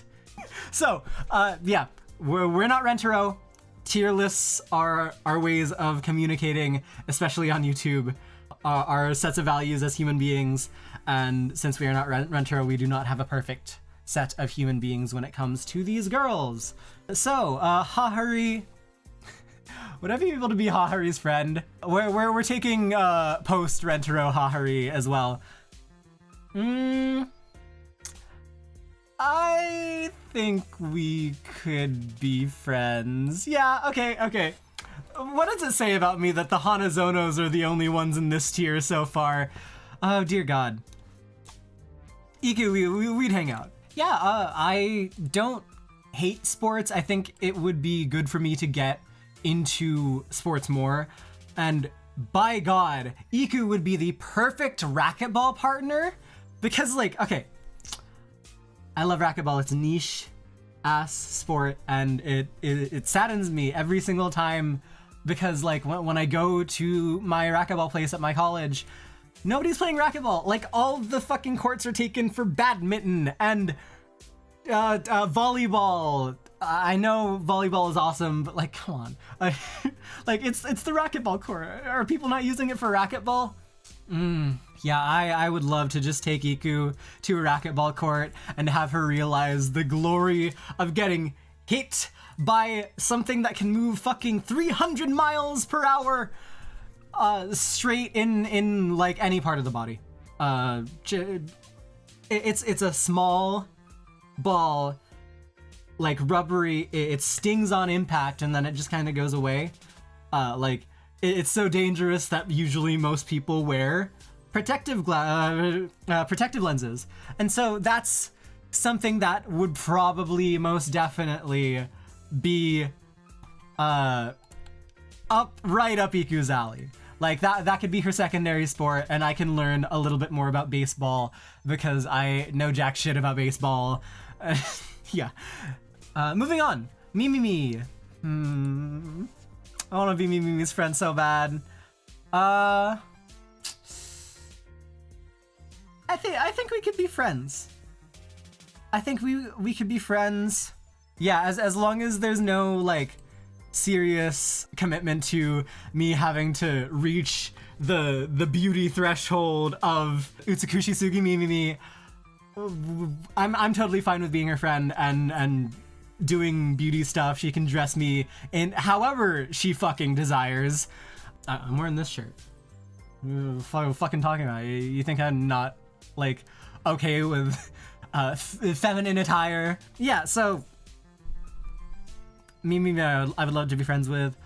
Meme, I want to be your friend so bad. She would be a wonderful friend. I think she cares so much, like the emotional intelligence she shows in Rentero's family. So endearing. Like, sometimes she doesn't get it. Sometimes she gets like the shizuka thing, where she doesn't hide behind shizuka, even she's just like, my arms are ready. I'm right here for you, Mei. But like, for every time that she does that, there's other times where she recognizes, who's the, wait, is that Shizuka as well? Mei wants to get the head pat from Akko, so she like, yeah, that was also Shizuka. never mind. Shizuka is actually like very emotionally intelligent. But like she definitely watches out for the people in her life, and also, you know, fantasizes until she goes to sleep about them, for like the minuscule, lovely little gap moe parts of people that, you know, she gets to see, and she loves those parts of people she sees kind of the best. Maybe because she has to, I don't know. But yeah, absolutely top tier. I would love to be her friend. Chio as a friend. Like, we could be friends. We could be friends. I respect her like sense of personal responsibility. I would love to go over to her house and play with the dog. Yeah, just shit like that. I'm not too down for her like flanderized quirks, but like her general base sense of the character, I'd love to hang out with her. Natty, we would fucking rock together. It's a shame she's not real, because we would fucking play some bullshit. We would play like Red Dead Redemption 2 or whatever the most American game is. I don't know, like one of those yearly sports games. I don't fucking know. I don't play those games, but something tells me I would love to, if Natty were willing to play with them with me. I don't know, just go do all the bullshit, like escape rooms. We need to be free. Shit like that. Oh, so good. And she has a car. She can drive me around places. Like, I'm not too fond of driving, but yeah, having a person who is more the designated driver, that'd be nice. Going into like a drive-in movie theater, we could do that. That's already an established part of her character. Oh, I want to be friends with Natty. Yamame, we'd be best buds. Yeah, I like Yamame. Yeah. My family has a little garden that they do. I don't have any inclination to, you know, keep that legacy up now. When my mom is incapable of tending to the garden, then the garden goes away. But if I were friends with Yamame, we would, I would definitely have more of an incentive to, you know, keep that alive and visit her garden, do stuff over there, learn about like how to take care of plants and nature. And oh god, I live in California. There's too many fires. She would be terrified of California, but she's a friend by Palsham. Momiji. Like, what can I say? She's up there in every like sense of. Momiji's just good. I love her. She's so good. Yeah, pretty much the same thing applies. I don't see much changing whether Momiji is my friend or my girlfriend. We would just have fun together, shoot the shit, have a blast. Yaku? We'd be friends with Yaku. I don't think Yaku would see much in me, is the thing. Like, she would be absolutely wonderful and interesting to talk to, but would I be a good conversation partner off of that? I know I can kind of build off of conversations. I think I'm good at that, but in terms of like initiating, like getting to like reach out if they don't consistently reach out with me, that's not something that I am great at. So no wonder I have few friends. But also Yaku, I would love to be friends with Yaku. It's just that I don't know if she feels the same towards any like adolescent boy she meets. So yeah, Rentaro definitely an outlier in that regard. Akko, I mean, like, she could get her own tier again. You want me to make her own tier again? Fucking, she can have it. Akko. Uto, I think we'd be best of buds. Yeah, I practically hang out with Utos, so that would be fun. Yeah. I've lived with those motherfuckers for so many years. We would be friends. Yeah, we'd be good friends, I would say. I don't feel like the inclination to have her be real as much as the four on top, but we would be friends. There's a lot to bond over with Mai, and I feel like that goes kind of understated in the series itself, but she's you know, big Himejoshi, big Fujoshi. She's just like into all the trash that we would be into, you know? So why not? I also don't have much to do with like the parts of her that would make her annoying to me, like her relationship or dynamic with Rentaro, and also her idolization of Mei. So having a friend to know outside of that like is also into like the Yuri series that I have read and watched and consumed, fucking heavenly. I would love a Yuri friend like that. Momoha, Rin, here we go. Yeah, I think we would hang out together. I would definitely have to play more like horror games, gourd bullshit with her. I think that would be fun though. Although recently I did get into Slay the Spire, and this is just my excuse to she'll slay the spire.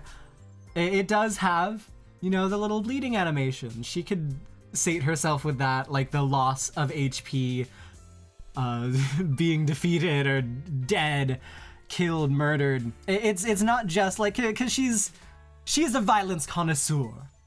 When it's earned violence, it doesn't matter the form that it takes, it's violence. So yeah, I think it would be fun to play a lot of co-op games with her, listen to her recitals, all that. Yeah. I wonder if she would like try to force me into learning more music theory so that I could like do songs with her. That'd be fun. It'd be fun. Yeah. Okay. Era. Also, we would be best of friends, buds, pals, friends, chums. Yeah. I don't know what you want me to say. Era's hot. Like that's.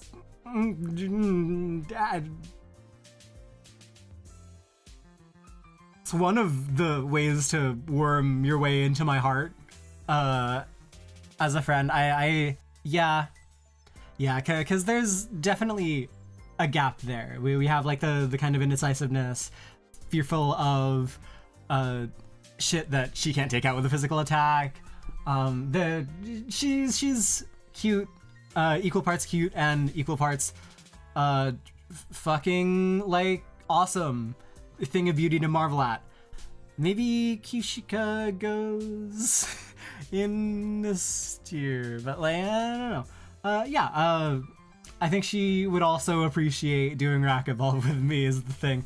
Yeah, it would be fun to hang out with someone like her. Tama. So the thing about Tama is I didn't think we could be friends because I didn't think I could get to her and take personal responsibility for her before the train did. If we were just friends and we did shit together and had fun and we didn't talk about our like financial life, work prospects,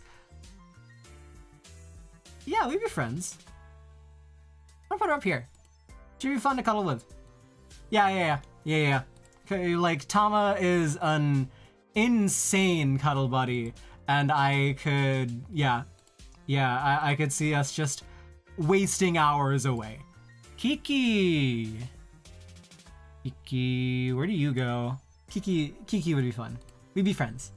Yeah, okay, because this is not also like not about like the capability, the feasibility of us being friends.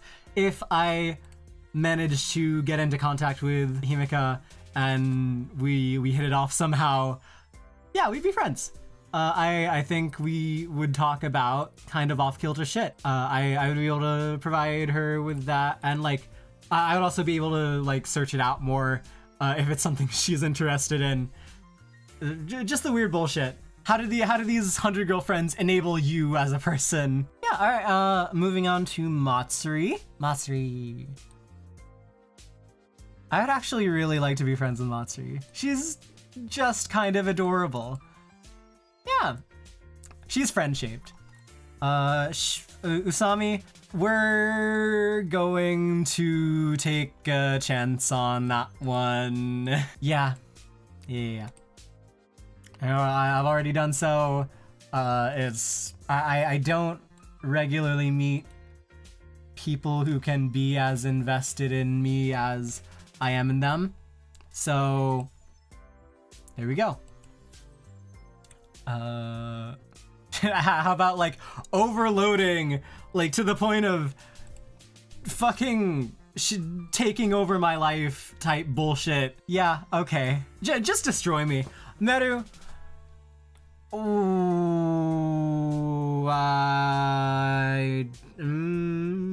Meru would be awesome.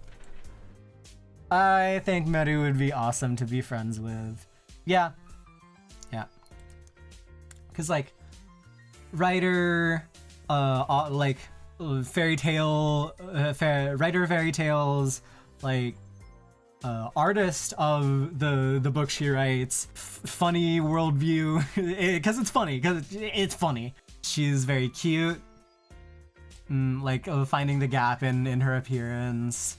Yeah. Why aren't you real? Saki, we'd be friends. Yeah. Saki would be fun to be friends with. I don't know why my opinions changed. What did I say last time? Okay, yeah, I went on a rant about Saki and like whether we would be friends, like if that's going to happen through any other reason other than, oh, I'm older than her, I automatically assume the rank of senpai. Now, for whatever reason, today just struck me as, oh, Saki would be fun to be friends with. Sometimes shit changes. Alright, and Nemu, finally. Yeah. That's absolutely fair. I'd love to be friends with Nemu. She would make a ruckus of life in any form. God, I got this idea, like, just now, and it would be terrifying in any other universe than 100 Girlfriends, but, like, Nemu driving around anywhere while asleep, like, she'd probably be a complete wreck, when she's awake.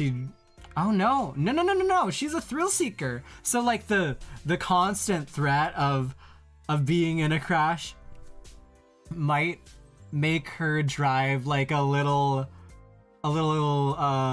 crazily, but maybe she thinks it's crazy, but it's actually generally kind of a safe way to drive. I don't fucking know. There's so many ways you can take that character, but, like, asleep Nemu driving would fucking scare the shit out of me and probably the police if we ever get pulled over.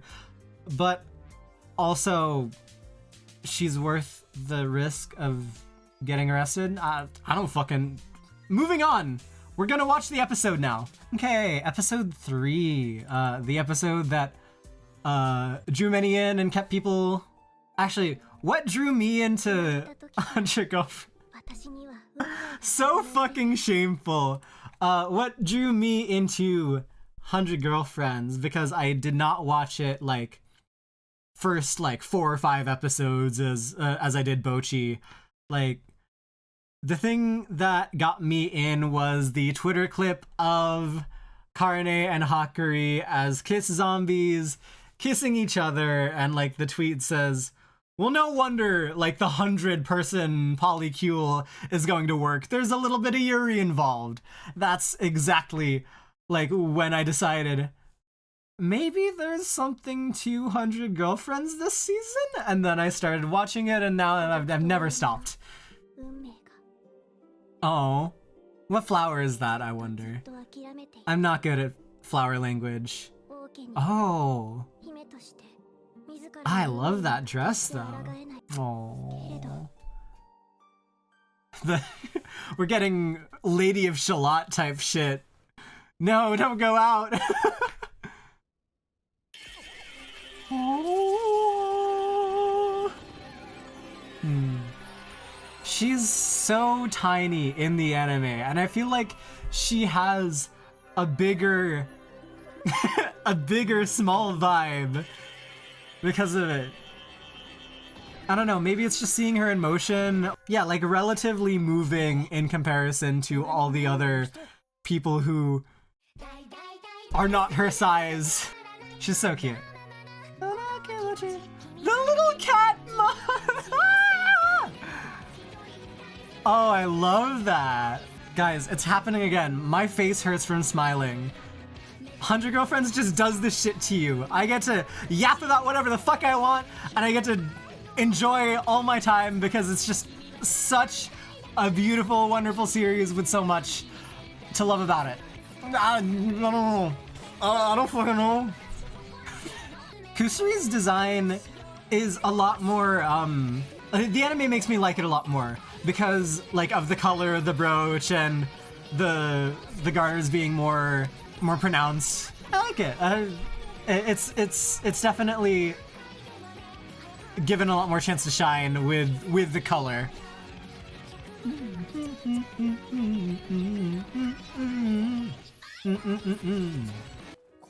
I need to learn the season 2 OP because I can't just be like half-heartedly singing along like I do with these OPs, this OP and ED.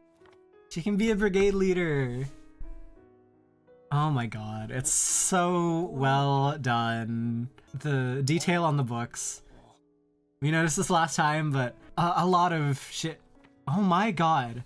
Like, there's kanji written on all those pages that she just flipped through that no one can read unless they paused. So yeah, Circlet Love Story. Certainly very, like, Princess Bride, some kind of, like, fun fantasy romp series with the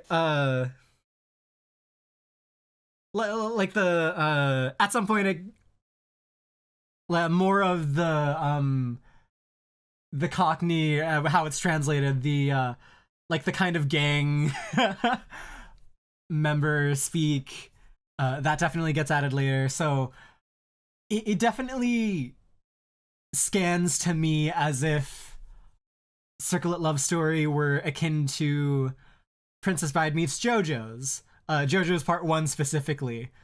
Like we have the high society, and then we go to like Speedwagon and all that, and or like Tangled, say, where we have like the group of crooks, and they are the most kind and friendly, and they aid us in the main plot and its goals, stuff like that.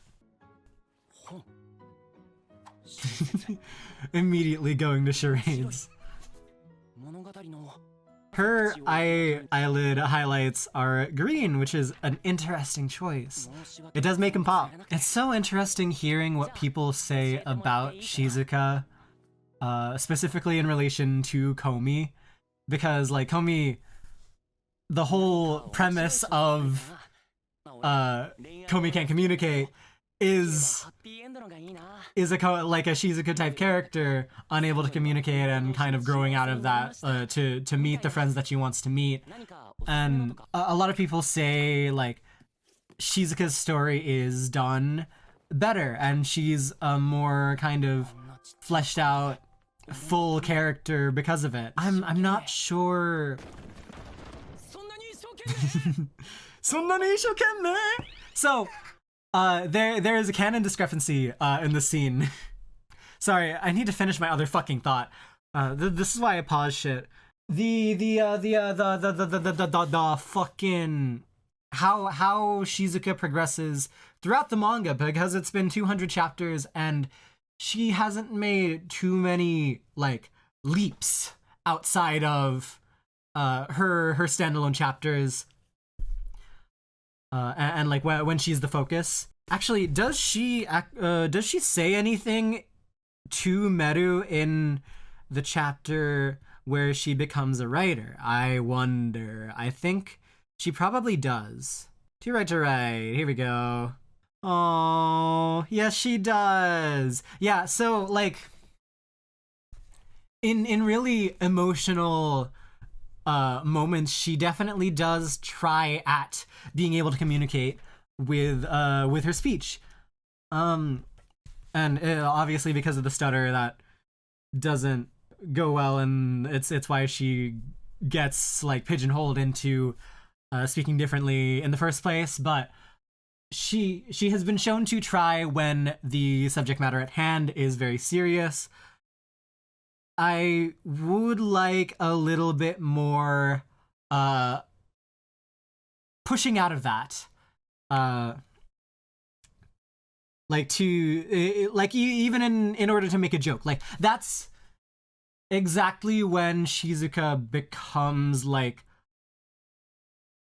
very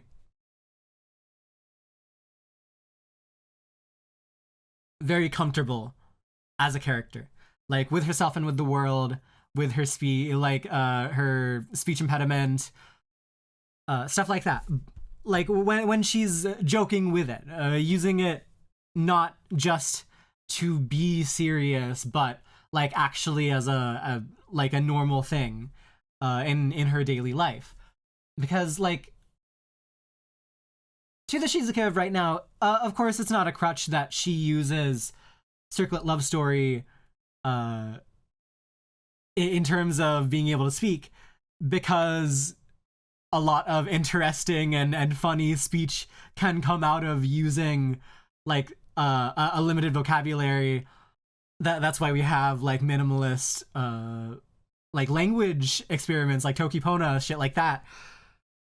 Being able to express yourself with the words that you do, and kind of boxing yourself in, it does create kind of a smaller world for her though. And that is one of my personal concerns. Like it's not going against society or whatever the fuck the mom had. it is like a matter of she wants to grow, but she also has been taking this this personal journey a little lax. Granted, it is still spring. So she can be forgiven for that much at least. Yeah, I think she's probably on track for where she is in her life. Like, being able to show that sometimes there are phrases that you want to come out of your own mouth, but other than that, you can fall back on your preferred method of communication, stuff like that. Yeah, I can really respect that. I do think she possibly might have an incorrect mindset about it as of right now. As of right now here, definitely, but as of in the manga, she might want a little bit more progression. And it ties into her, like, her as a writer, like Meru saying, like, they're stories that can only come from you, and she being it's so good, it's so good. Oh, she's so good. I love Shizuka as a character, actually. Like, having a story that can only come from her, and her realizing that maybe there are only something, like, something she can only say through her word of mouth and not through anybody else's words. Like, not even the words given to her by her, like, her favorite media, Circlet Love Story. The words, she has to say things herself. I cannot fucking wait for Shizuka to get more development, is what I'm saying. Oh yeah, canon non-compliance, or technically, you can probably argue this is Shizuka's use of limited hammer space, future tier list foreshadowing. Yeah, so she's able to carry many a book in her arms, but during the maid chapter, she wasn't able to carry all, like, the heavy stack of maid things. Or how heavy a stack was that? Because it certainly wasn't as heavy as these books, right? It was the chapter after Mai was introduced. Yeah. Akko. My little sister made lessons. I know the order of all the girlfriends, by the way. I know the order of all the girlfriends and their names. You cannot tell me I'm not... Yeah, okay, so she's struggling to carry, like, a tray with a plate on it. Yeah? So, fucking... She has, different carrying feats, for lack of better power scaling words. So, I think this is not a contradiction, not a retcon. I think she's just able to carry more books than she is able to carry anything else. Yoi. So old, like, archaic language. I love it. This episode is also always fun to see other people react to because of the librarian. Because everyone's just like, oh, why isn't she a girlfriend? Just like, without fail, just like, hey, It's like, I know we don't have shame. We're reacting to a harem manga, like, and uploading it to YouTube, but, like, come on, guys. Like, every girl? To be fair, there's a lot of clamoring for the school nurse as well. Could be good. Lord knows the school nurse in God. Makeine.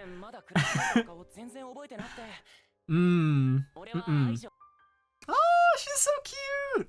The 4-side ahoge. Insane. Up your femininity. Oh, I like their little, like, the tiny faces. Their eyes like go to the end of their Hakari's eye goes to like, the end of her face. That's just very cute. I wonder if I should add like a Karane counter. The amount of times Karane says her own name due to her being a tsundere. That'd be fun. That'd be a lot of keeping track as well, though. Star-crossed romance.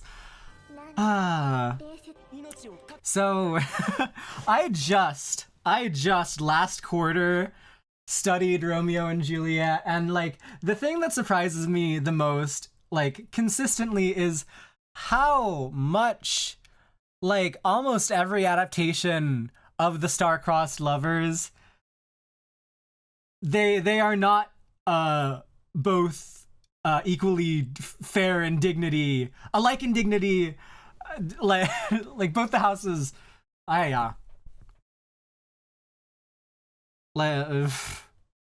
Fucking Warm Bodies, which was my favorite adaptation that we looked at, definitely not alike in dignity.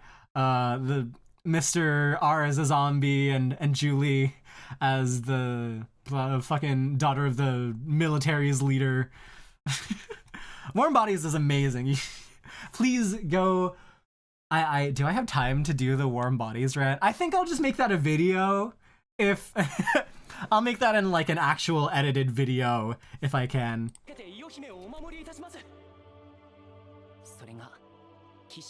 No. Hey, what the fuck? Oh my god, that dragon looks awesome. Guys. Wait, hang on. Like, since all the reactions don't like show the full screen of the anime that they're watching for copyright reasons, everyone's just like, yo, that dragon looks like the one from Free Ren or some bullshit. And I'm like, it can't be that good. I completely forgot. Like, this is an all 2D dragon. Not many anime even go that route anymore.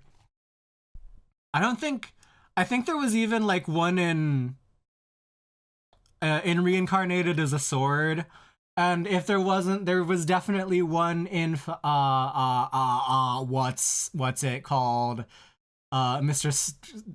Slime Armor Man. The moon, Tsukimichi, that's the one. Yeah, so many a dragon. Isekai Shokudo, of all places, actually also had a good looking dragon. I guess those are like mainstay features of the world, but also good on whoever manages to draw and animate actual dragons in this day and age, because god, that is expensive.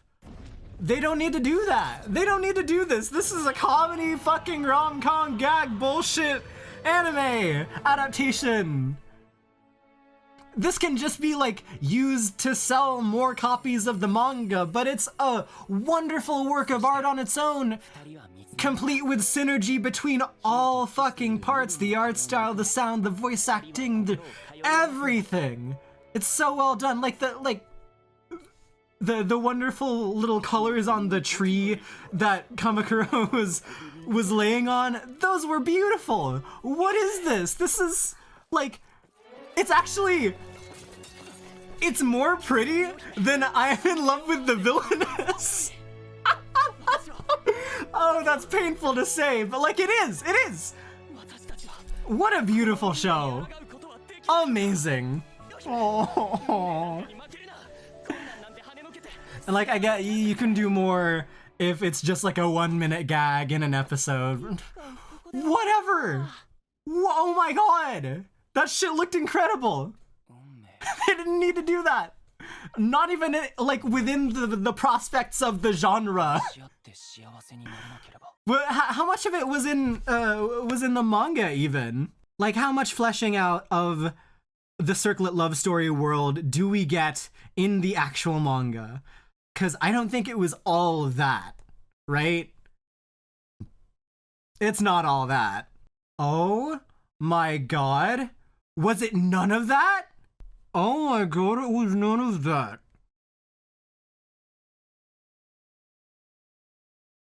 Oh my god, it was none of that! Holy fuck!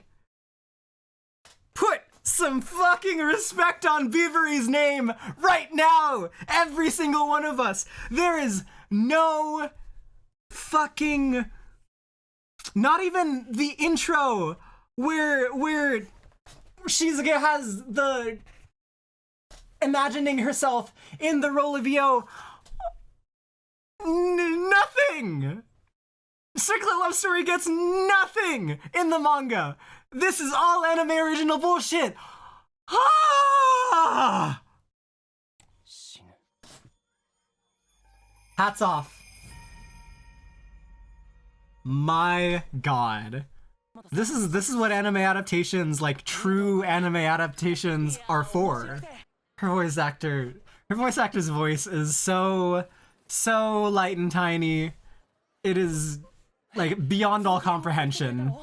Oh, the finger thing. How do you do that? You have to be like pushing against your fingers for them to not like come apart. I don't know. Again, like paying attention to the details, like there's nutritional facts on that. Of course, this is all like just kanji scribbling gibberish. But yeah, when they need to put some definition on something, they absolutely do it. There's text everywhere. What the fuck is that? It's all the different permutations of what a can would say.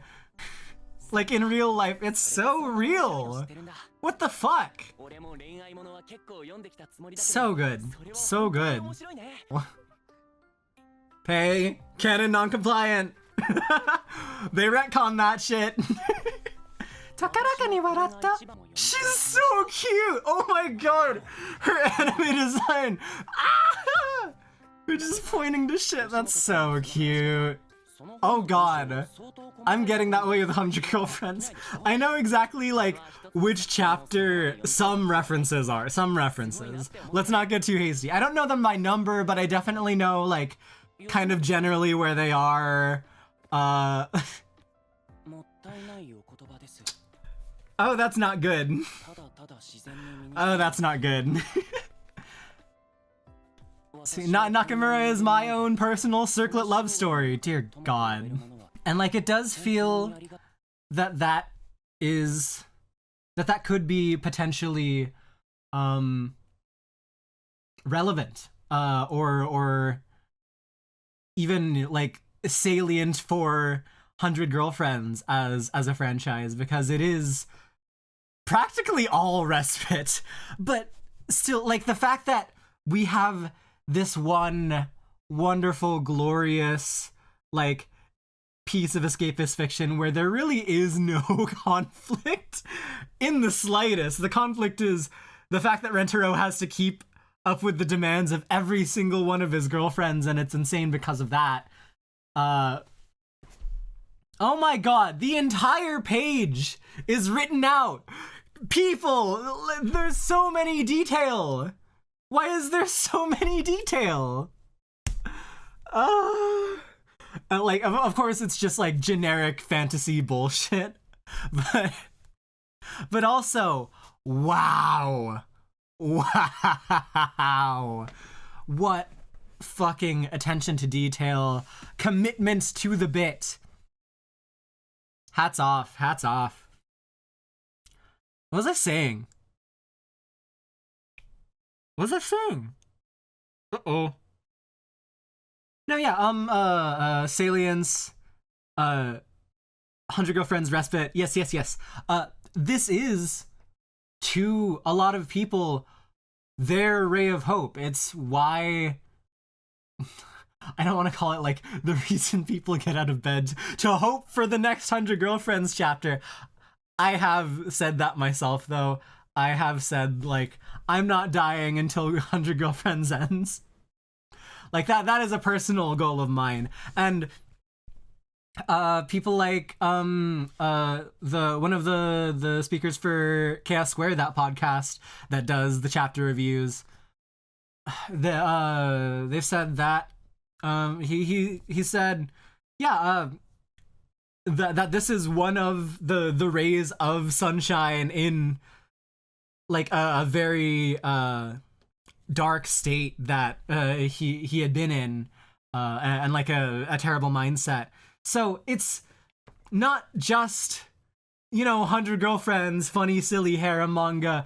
It's a way, it's a reminder that there are fundamentally things to love about the people around you, and like it's the little things that you need to pay attention to, work up towards. It's build yourself around. Just like every day you need to be improving to meet the demands of the people who expect whatever they expect of you, and be good to others, because that is just the way to live life. Friends and love and community. Just it's also funny harem manga, haha. 100 Girlfriends, silly bits with each character, funny flanderization joke. Whatever, man. Like, it's Tibu, I think, probably said it best when talking about Jujutsu Kaisen for the first time in his first episode, where simple shonen doesn't mean bad. And I'd also argue that Jujutsu Kaisen is not a simple shonen. Demon Slayer is an example of simple shonen. Jujutsu Kaisen is something fucking else entirely. But yeah, Jujutsu Kaisen, not... What am I fucking talking about? Yeah, stuff like Demon Slayer, stuff like Gurren Lagann, stuff like 100 Girlfriends gives you like your base, your fundamentals as a person, as stories, like Symphogear, fucking all that bullshit. It's simple because there's a point to it, and expressing it in this way is exactly what makes it meaningful. I'm yapping. You do not shun the person I have become. Shizuka's yapping as well. Don't worry about it. What the fuck was that? Like the blue, like the shaky, blurry cat. That was straight out of Liz and the Bluebird. Like, don't tell me that wasn't a KyoAni inspired shot. Like the demure face looking downwards. That was so KyoAni. Oh my god, that's so KyoAni. What? That whole entire scene was entirely Kyoto animation. Holy crap, I love that. Oh, her eyes almost watering. I think she's so much cuter in the manga. I don't know, I can't explain it, but I think a lot of it is probably the hair. You know what, maybe they were right. So it took me a second, now I'm on everybody's side. Awakening. Like the instigation. Actually, this is probably the first OST that was played. Yeah, because this is during the introduction, yeah?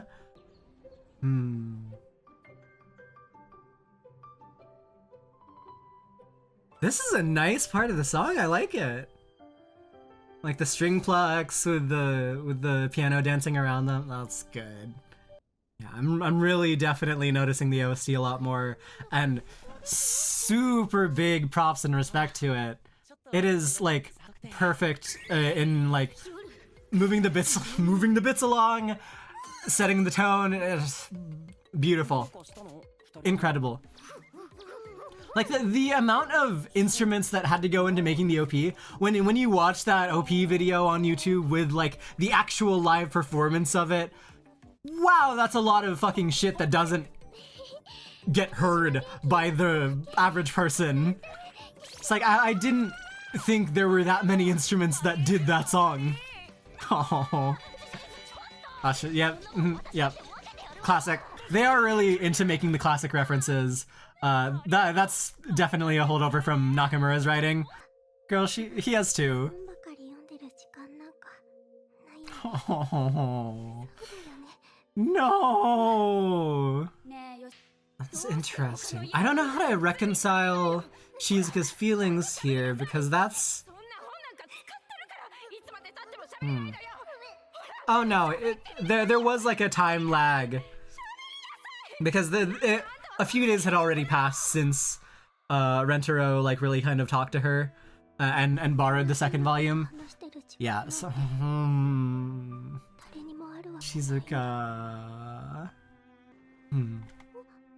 So yeah, the way that specifically is translated has a little bit of bearing on my personal experience, because I can remember when I was very young, my mom specifically told me not to call anyone else like a freak. It's not that I went out and did that, but just one of those common courtesy things that parents teach their children. It's like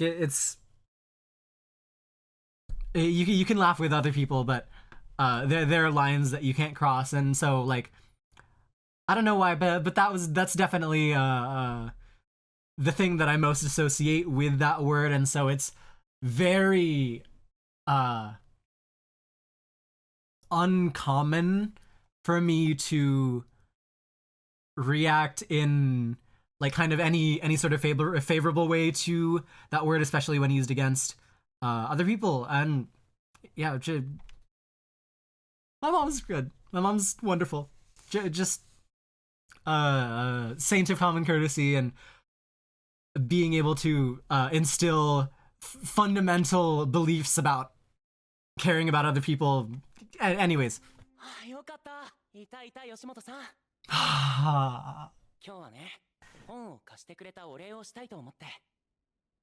so good. It's so good. Oh, it's so good. Friends, if this is what got you and made you realize, oh, I'm sticking with this series forever, completely understandable. Wow, what a magical...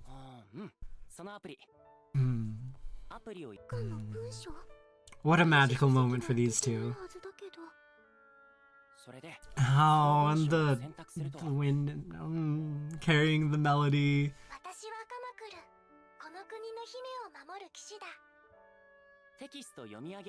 Like, even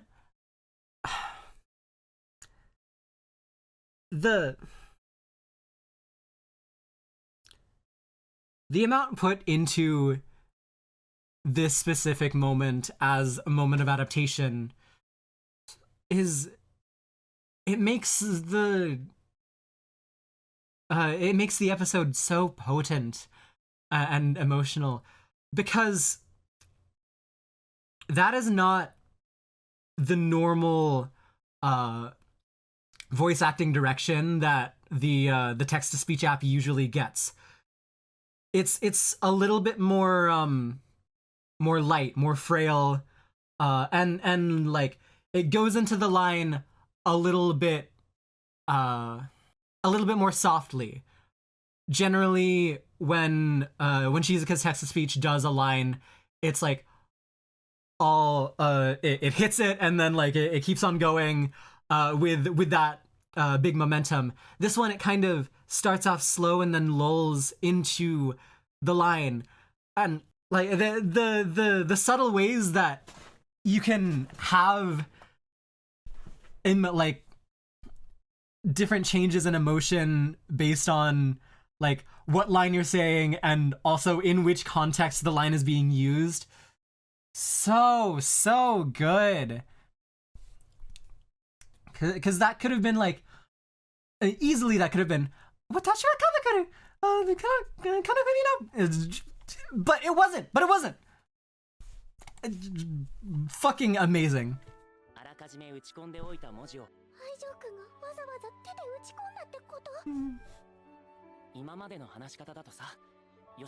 I actually don't think so. The manga doesn't say that there's no ebook published for Circlet Love Story. The anime definitely like noticed that and realized, oh, that's probably something that might ruin immersion. And like, I don't fault Nakamura Sensei for not thinking about that, because early into the manga, you don't really pay attention to stuff like that. Writing is, you have to keep it as concise as possible. Like, these are already like double-length chapters, the first 3, and you have to put as much heart and soul into making sure the base premise and characters and everything is solid, so that everything goes well moving forward. But man, with the foresight, Biberi is just making such good use of everything they can. So good. It's so good. That brass is doing so much more than you think it is. So good.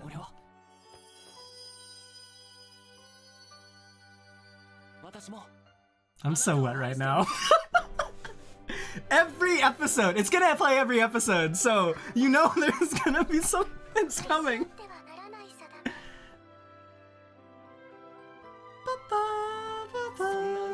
Ooh. Oh, it's so good! The music subversion! The subversion of expectations for the music. Ah!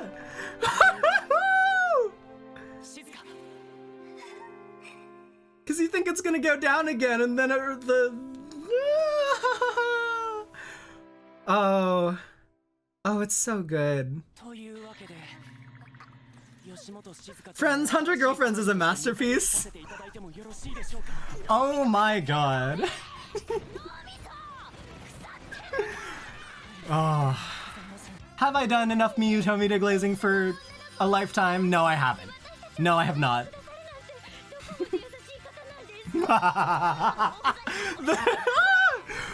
her fucking, like, her brain gives out in the middle of saying that sentence, and so she doesn't even, like, change her pitch or anything. She's just melted, and she's saying things. She like, her brain realizes it has to get the last part of that sentence out, but her, like, her mouth doesn't know, like, and her vocal cords don't exactly know how to do it, so they just default. It's amazing. And then this one, it's non-stop, just everything goes together so well. The guitar going off in the background? What the fuck? Insane. This anime is so good. I'm so happy that the second season's coming out. I'm so happy. So, okay. In Bocchi and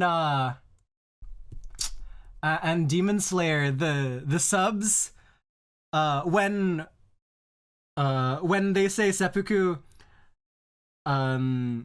the subs say, like, oh, I'll commit harakiri, and then in this one he says harakiri, and then the subs say I'll commit seppuku. No fucking clue what the rationale is. I guess probably for 100 Girlfriends, it's assuming that you're kind of more in the space, you know about anime tropes, but like also harakiri, I think, is more out. It's less of a vocab word that you just kind of learn through osmosis. So I don't know why other shows say use harakiri instead of seppuku, the love rectangle. Aww.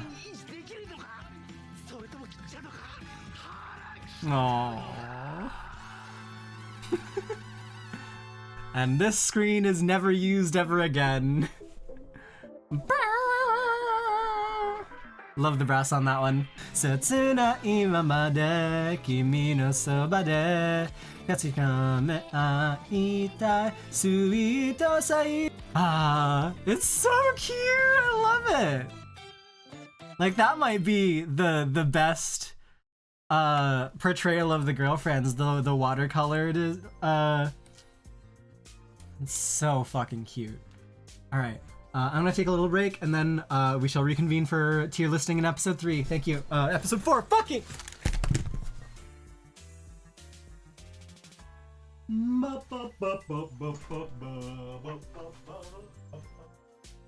Alright, friends and lovers, we are back. So tier listing. What do we got? Okay, so let me bring up my list of tier lists again. I believe it was drip check. Yeah, it would be drip check, where we are checking. It's drip check. All right, let's see the fits. How are they? How do they stack up? How fanciful are they? So here we go. We got Niagara Falls. We have the fire hose, and then drippy.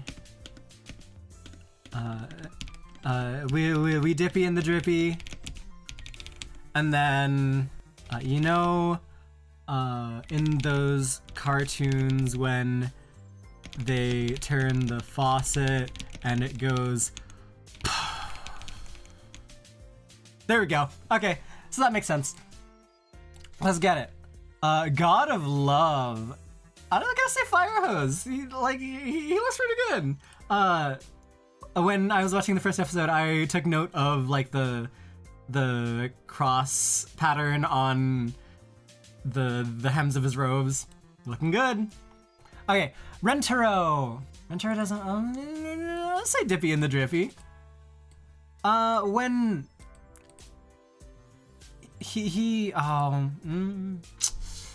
man, it's hard. I'm gonna keep him there. But when he gets dressed up by the girlfriends, that's when he's fucking like Niagara. He's up here. Okay, Hakari. I'm gonna put Hakari in Niagara Falls because of that one time. Actually, it's going to be in season 2, the karaoke room chapter where she's in a fucking suit and she looks so good. Oh my god. Yeah, it's Hakari. Karane also in Niagara Falls. She's Karane. She very commonly has drippy outfits, just fucking wonderful, and sometimes her cute aesthetic. Like she wants to dip into it, but she doesn't think it would fit her, and then other people go ahead and affirm her, and then she's able to rock it. She's so good. Shizuka, not too drippy, I'm gonna say, but on the occasions that she is, I think I would have to agree. She's there. Nano, I can remember like more of her fits, like her casual wear, her like the Prince cosplay. So yeah, she has kind of like a style to go for, and then she meets that whenever she goes ahead and dresses anything besides her school uniform. Kusari is pretty drippy, actually. I'm gonna put her in a fire hose because like her design looks good, both as an 8-year-old and as an 18-year-old. Yeah. Oh god, do I have to factor in the drug chapters? the 3 kills you if you don't think. I don't know. Because like then everyone would be in Niagara Falls. Whatever. Kusuri gets to stay here because I like her base fit, and also she looks cute in whatever costume she has as an 8-year-old. She looks hot as an 18-year-old. Cognitive dissonance. Anyways, Hahari. I don't think she's as drippy as Hakari. Where does she go? We'll put her in Fire Hose, because she has all the costumes to make up for it. It's just that Hakari kind of, you know, does better in casual wear. So yeah, she has like the budget to go beyond. And that, yeah, for any occasion, for any design that people have, yeah, she can match it. She can get fucking outfits for everyone in the harem. Kurumi he's high up. I don't know whether to put her. No, cause I do like her Disneyland fit. That was really good. That was good. May. I don't want to say she has no drip, so I'll say she's drippy in the drippy. Usually she just wears maid costumes. Go figure. But yeah, I don't remember like the occasions where she's not in a maid outfit. And so generally it seems that she has kind of forgettable drip. Iku. I'll go Fire Hose. Yeah, cause the Uniqlo wear, that unisex motherfucker. Yeah. And like she can even pull off wearing girly shit. So jack of all trades, really.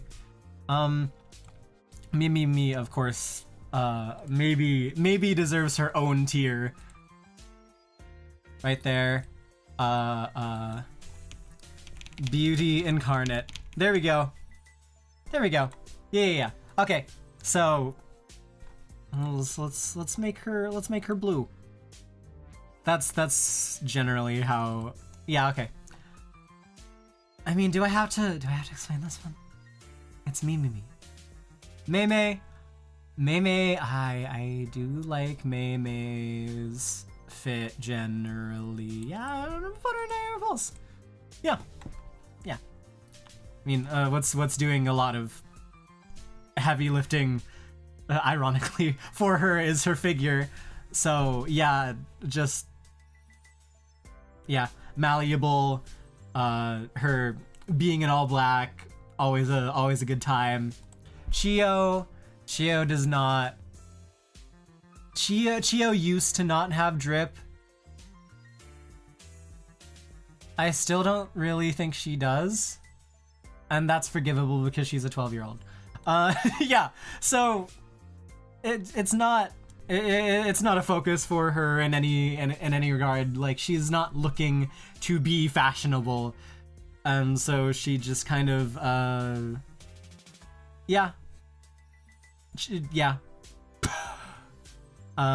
Natty's fucking awesome. Natty goes in Niagara Falls. Legitimately, I don't recall her ever not wearing her base suit, like the America fit, but like, she pulls it off. It's good. She has like also the butt thigh peace treaty showing. Like, there's a window for that shit. Insane. Niagara Falls.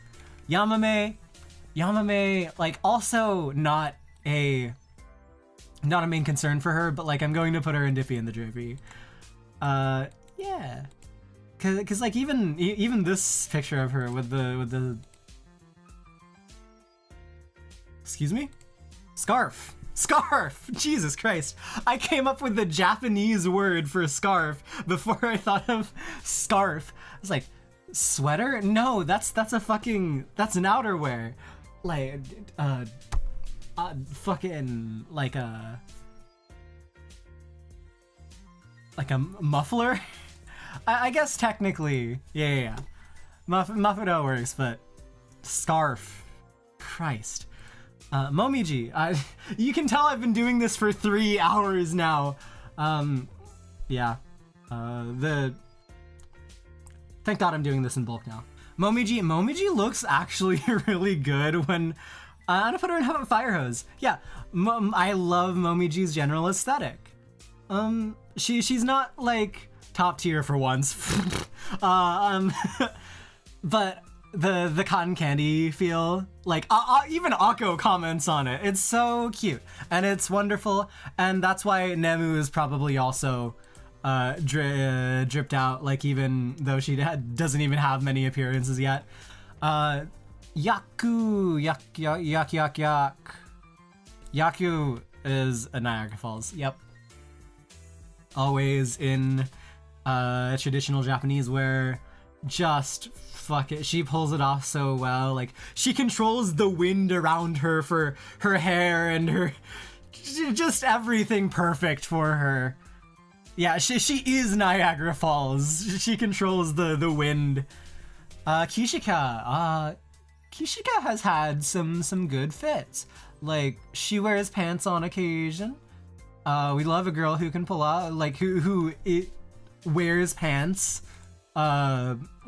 Frequents the pants. Generally, not my thing. I like wearing shorts, not because I'm not into the fashion of pants, but simply because I find pants to be infuriating if it's not cold enough for them. But yeah, Kishika, looking good. General swordsman vibe that you get. Perfect. Akko, I mean, yeah. Uto, I'm gonna run out of things to say about Akko if I yap about Akko all the time. So, like, the Gyaru aesthetic, it was correct.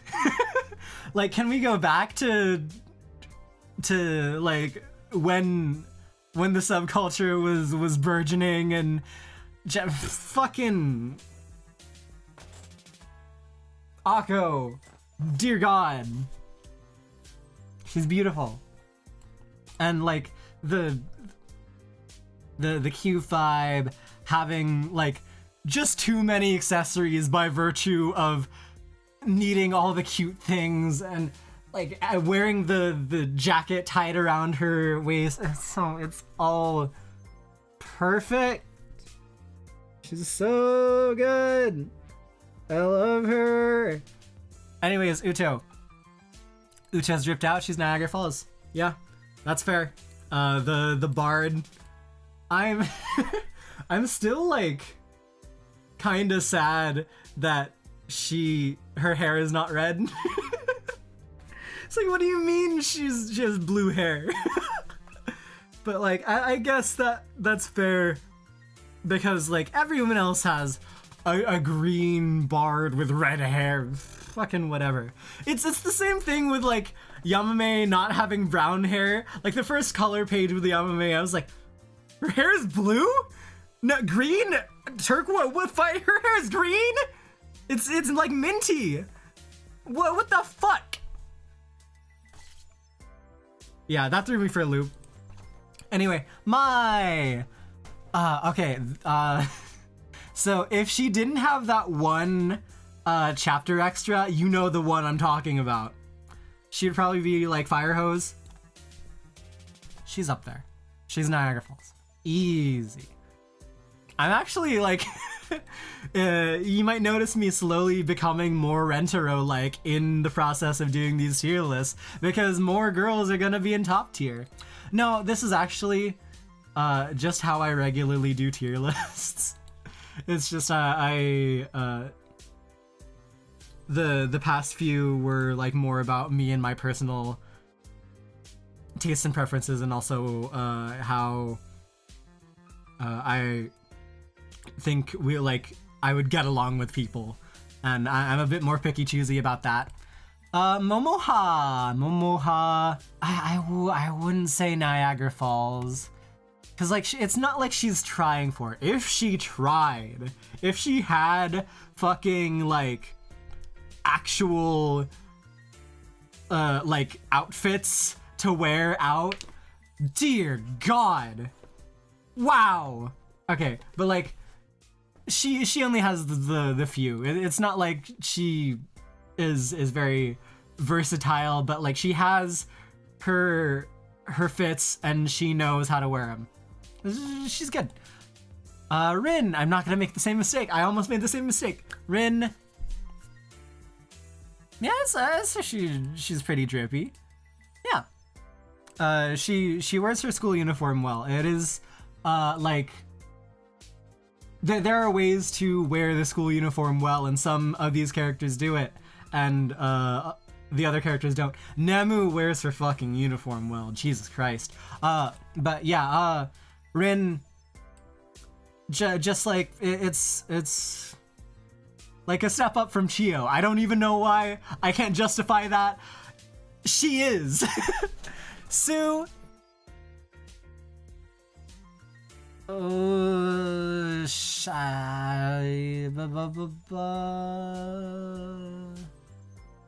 She dippy in the drippy. Okay, like that's not a slight against her. So I'm gonna put her down there. But yeah, generally, well, whatever aesthetic she has, I think Kurumi kind of does it better. But yeah. Anything else to say about her? No. I don't think her glasses actually have real frames in them. I'm gonna say that much at least. Eira, she's oh. Yeah, cause like her fit, like her base fit has the rip pants on one side, literal just shorts on the other. She's fucking creating her own meta. Tama, oh, Tama. So she continues the legacy of Cat Girls in Hoodies, which just a fucking staple.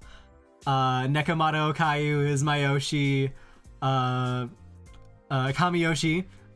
So of course, I love any cat girl in a hoodie. So actually, I do want to take this time to say, a lot of people think that Okayu should voice Tama. I think that is short-sighted on their part, because I do think there is a character in 100 Girlfriends that she would be better suited to voice. Which is weird because Tama's literally a cat. But whatever. I think I actually don't have a good voice actor for Tama lined up, because like I have a list of potential voice actors for every single character. I think Okayu would be best at voicing Akko. But whatever. I also think the voice actor for Osaka from Azumanga Daioh would be a perfect Akko. But yeah, who I had for Tama was like what, Megami Han? I don't know. Megami Han can do any role, whatever. Anyway, actually, Amamiya Sora actually can lay a claim to a good amount of these girlfriends. I think Amamiya Sora can do Tama. I think she can do Momoha. Momoha is definitely a big pick for, yeah. And then, probably Rin too. Yeah, okay. Anyways, voice acting tangent aside, over to Himeka. Himeka's got drip. Like, Himeka's got hella drip. Cause like, she has an aesthetic. she adheres to the Oshinoko fucking star idol bullshit.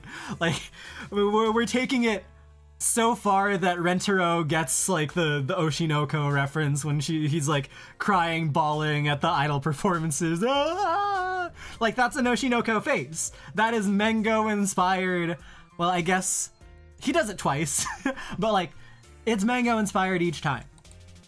So it's the logical maximum.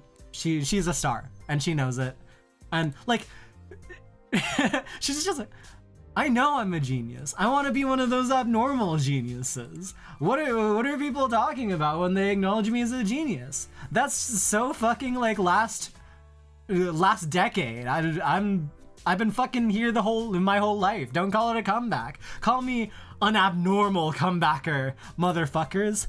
Matsuri is just fucking beautiful. Guys, like, Matsuri is so pretty. I don't get it. I don't get how some of these GFs are so pretty. She's like actually so pretty. I feel obliged to move a few of these ones down. Wow. Just like, she's just like so cute on top of it all. Like Renter carrying her to bed, her waking up, so wonderfully cute. Matsuri, I'm actually rating her higher based on like vibe and like general like how much I like them as a character like idea, rather than like how they're actually utilized within the franchise, which I think is okay. But she's drippy in her fucking hoppy coat, her hoppy. Ashina also, yeah, Usa-chan-san. I didn't realize that's her name. Like that's her, yeah, that's like her first name. I should be calling her Usa-chan, but like, yeah. Also, adherent to the Garu aesthetic, very rabbity. Yeah, definitely up there in terms of style. Just so good. Meru.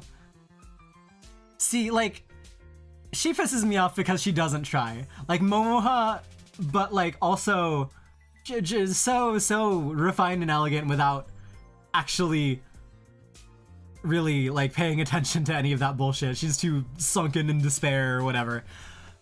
So good. Meru has actually like been consistently a banger, and I have no idea how they keep on doing it, right? Because just a character whose core concept forms around like the world is the world is irredeemable. I have to write fairy tales to keep away the despair. It's so like niche, but it's also so all like every single one of these characters is able to like expand their simple domain into literally whatever the writer hits them with. It's insane people. Oh, it's so good. Saki has the, yeah, I'm gonna put her in a fire hose. Saki is drip. I'm gonna say no. Yeah. This color image of her is like also specifically pretty good. We love the red hair and her general aesthetic. Also the hat. She wears a hat, and also Meru wears a hat. We have hat wearing girlfriends like back to back. That shit's insane. Also a headdress wearing we love a head accessory in this household. Nemu wears her fucking school uniform so goddamn well. Like the parts of the shirt hanging down below the sweaters. It's gone. It's done. It's over. We only really needed 3 tiers for this one. Oh dear God. Yeah. definitely higher bell curve positioning, but whatever. All character designs, good. Like the fits that people wear, it's over. Okay, on to episode 4.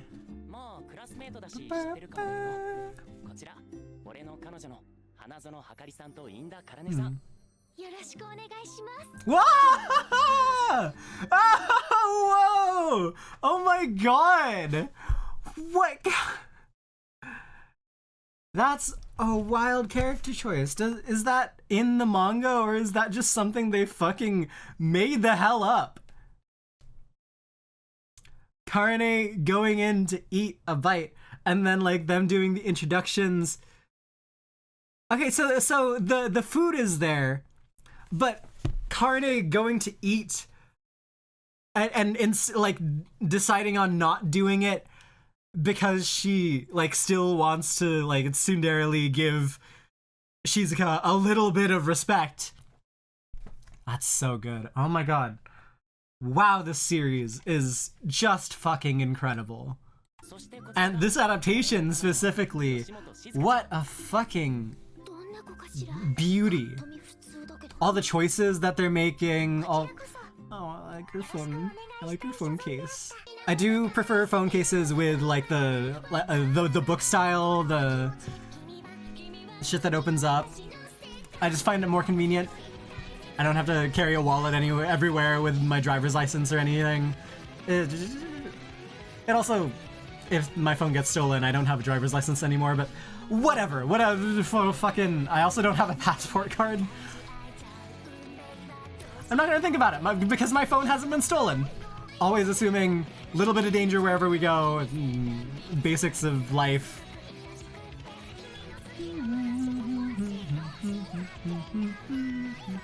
She's so short that Entero has to hold up the crossing sign. Oh no. How do you eat an egg like that? Ah, it's beautiful. So one of the main things I look for in a piece of music, especially like poppy sounds, definitely going to be the call and response, because setting up something and then paying it off afterwards, just it's integral to, yeah, like pop structuring in general. The 4 chords, like it is a way to instantly resolve within like a short amount of time and keep giving you a piece of resolution. So when they sing like stuff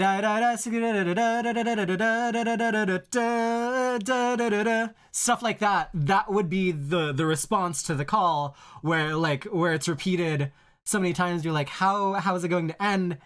And like, bliss, it finally connects. Like Sweet Sign does this perfectly too. Like, it should be obvious where your song is going.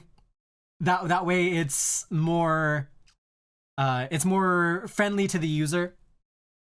If you're making a song that wants to be friendly to the listener, it should be obvious where your song is going. It doesn't always have to be like that. That subversion of expectations from the strings that I heard last episode, that is absolutely the way to go in that specific scenario. But having the response to the call, it's so just integral to everything people look for in pop music. And so, yeah, wonderfully done, both in the vocals and the instruments in the OP.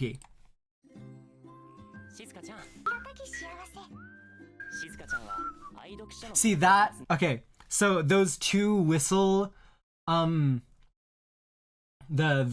call was the first part of that whistling, and then the resolution is the response. So that's the kind of shit I'm talking about. things coming in pairs, or after a bunch of lengthy repetition, or being different iterations of Kanabun does that too. Like the Sarazan Mai really, really good for that. That's so wonderfully animated. Just they need to make it a point to do all this bullshit to make all these girlfriends so cute. They don't really, but also if there's an excuse to make the girlfriends cuter, you better believe like they're gonna take their fucking opportunity. This fucking clown fest OST. I think the subs actually do really well in portraying the wrong tenses or whatever is kind of incorrect about any given sentence chosen from Circlet Love Story without actually telling us, because Zoonscans tells us that like it's weird the phrases Shizuka uses, and like that's on purpose. Sometimes they kind of overdo it. I think specifically the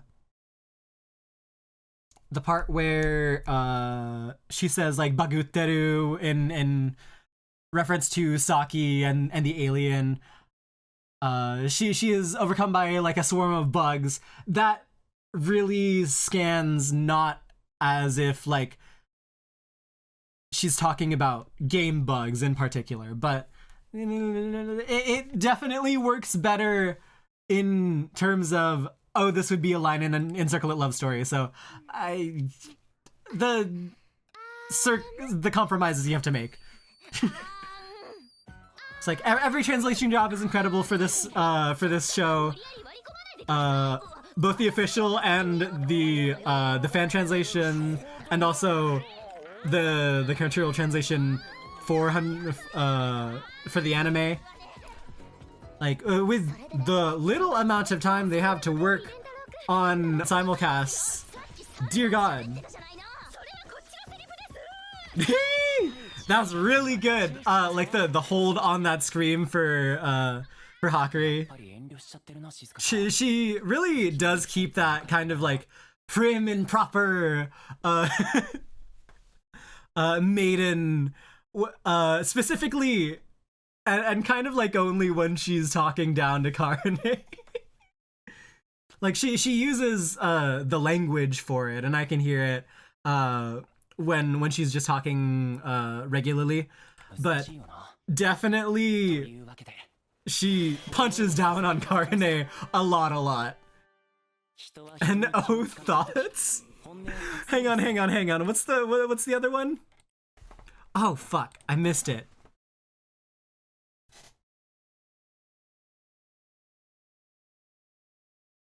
I came prepared. And oh, thoughts. Head empty. Are you fucking kidding me? That's amazing. I'm not gonna bother looking up like what companies they belong to, because I already delved too much into the ISBN number, which I couldn't fucking parse. Yeah, so shonen battle trope references totally come from Kaguya-sama,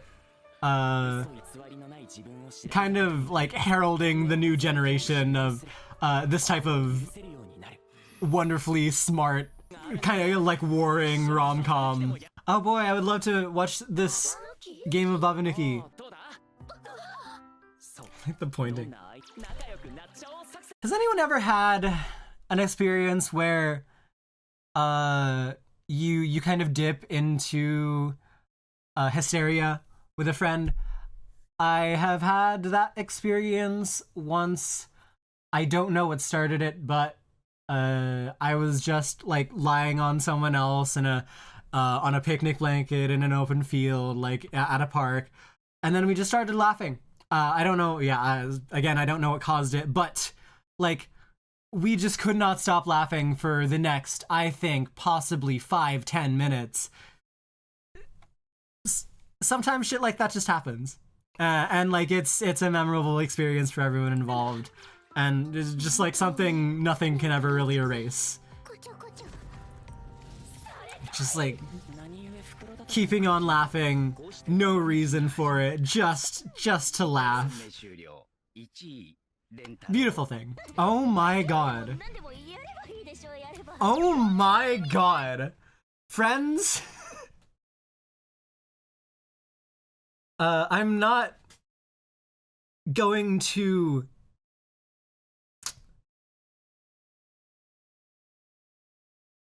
I'm not going to generally make comments about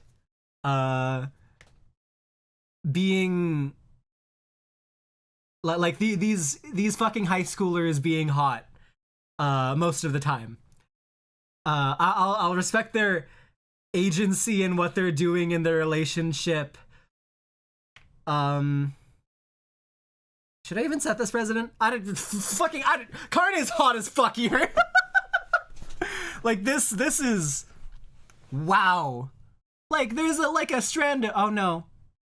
Like her strand of hair connects with her mouth. She might have a bit of hair in her mouth here. Like looking back, doing the kneel.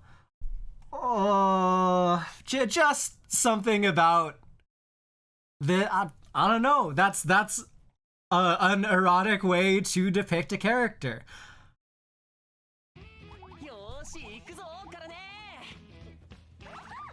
Oh, like right afterwards she goes into like cat mode. Oh, so cute. And also the voice acting that went into that line as well.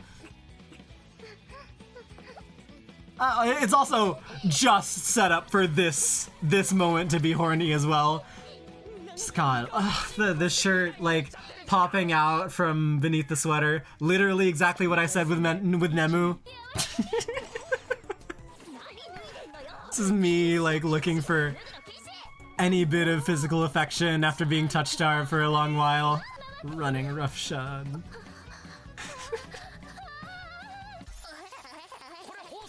I don't know how she did that laugh.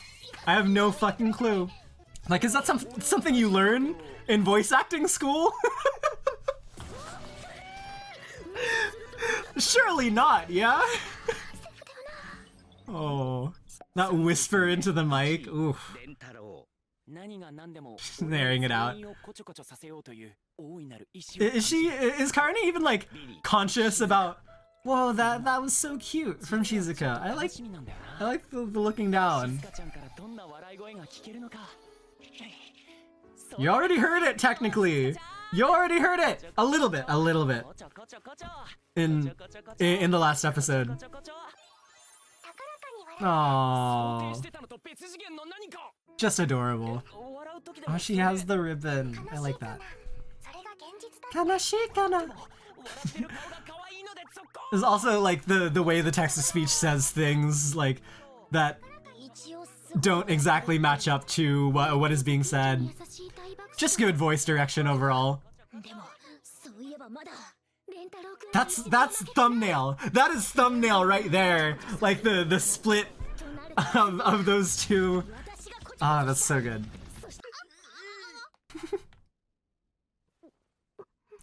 They have to do so many just fucking noises for every episode. Like they did it again!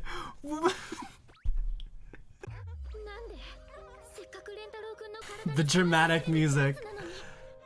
And like it's like preceded by like a drone. Boom. So good. Yeah, the strings come in. Yep. The natural born small floof. God. I'll have you all know, this is in the official translation of the manga as well.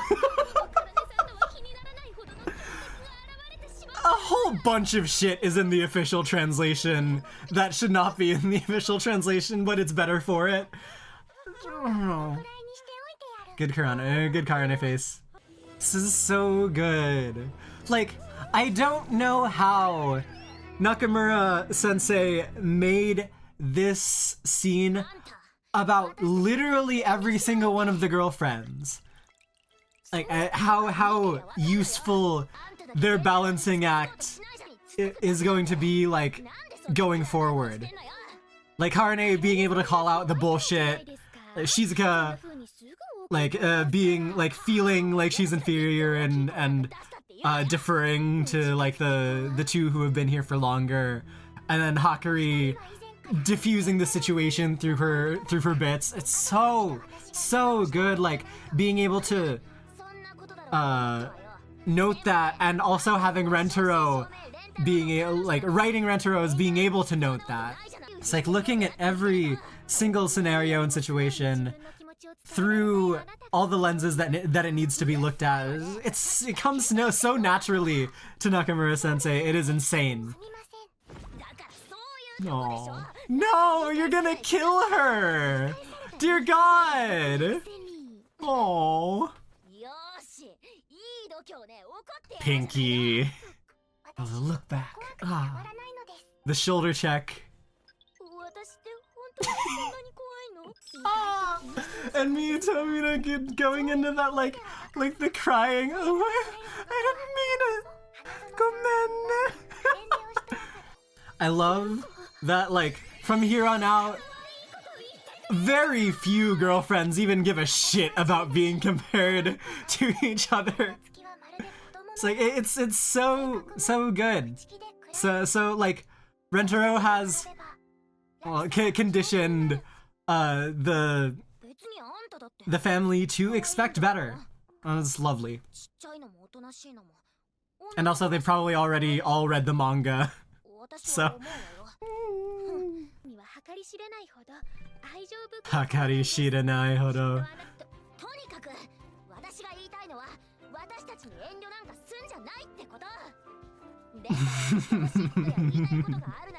Well,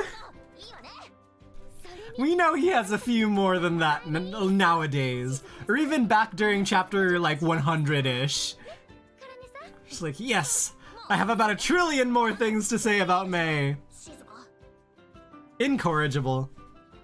What a man.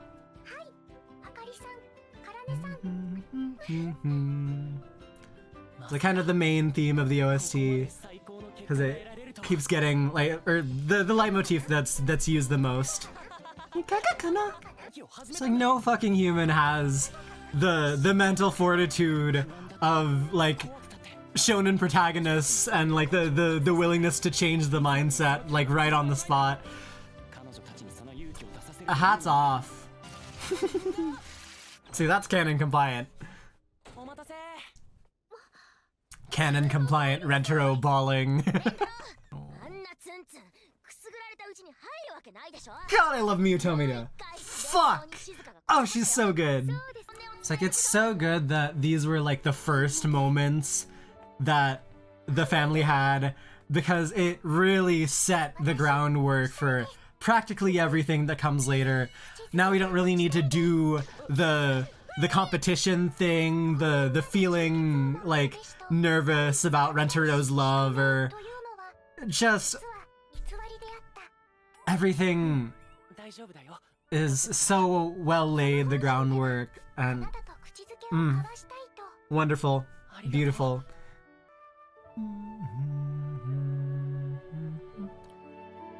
That's kind of close to that's kind of close to Sound Euphonium. Like the track Sound Euphonium. She's so cute. Aww. Friends, getting a head pat from someone that you didn't expect. Just a wonderful feeling. This as well. First kiss. God. This is a super like Hakari OST. It's kind of like the meandering strings.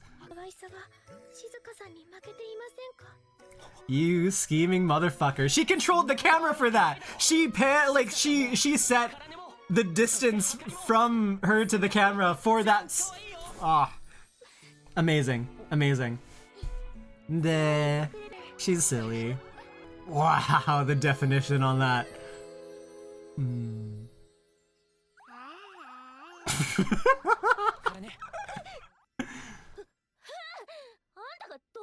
Yeah, that's the Hakari way.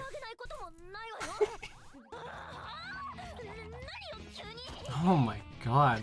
Like the voice breaks that she keeps on doing, it's... How the fuck?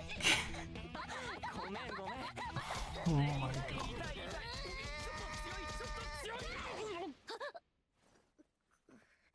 I love Miyu Tomita.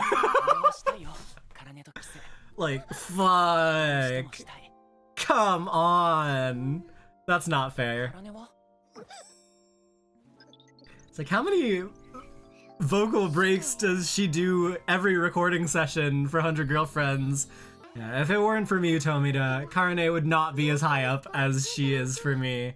Expression of gratitude, like, I don't deserve this, but I'm willing to go along with it. Just... and them laughing within the family, like, to each other instead of just to Rentaro. That's... beautiful. Beautiful, wonderful, glorious dealings.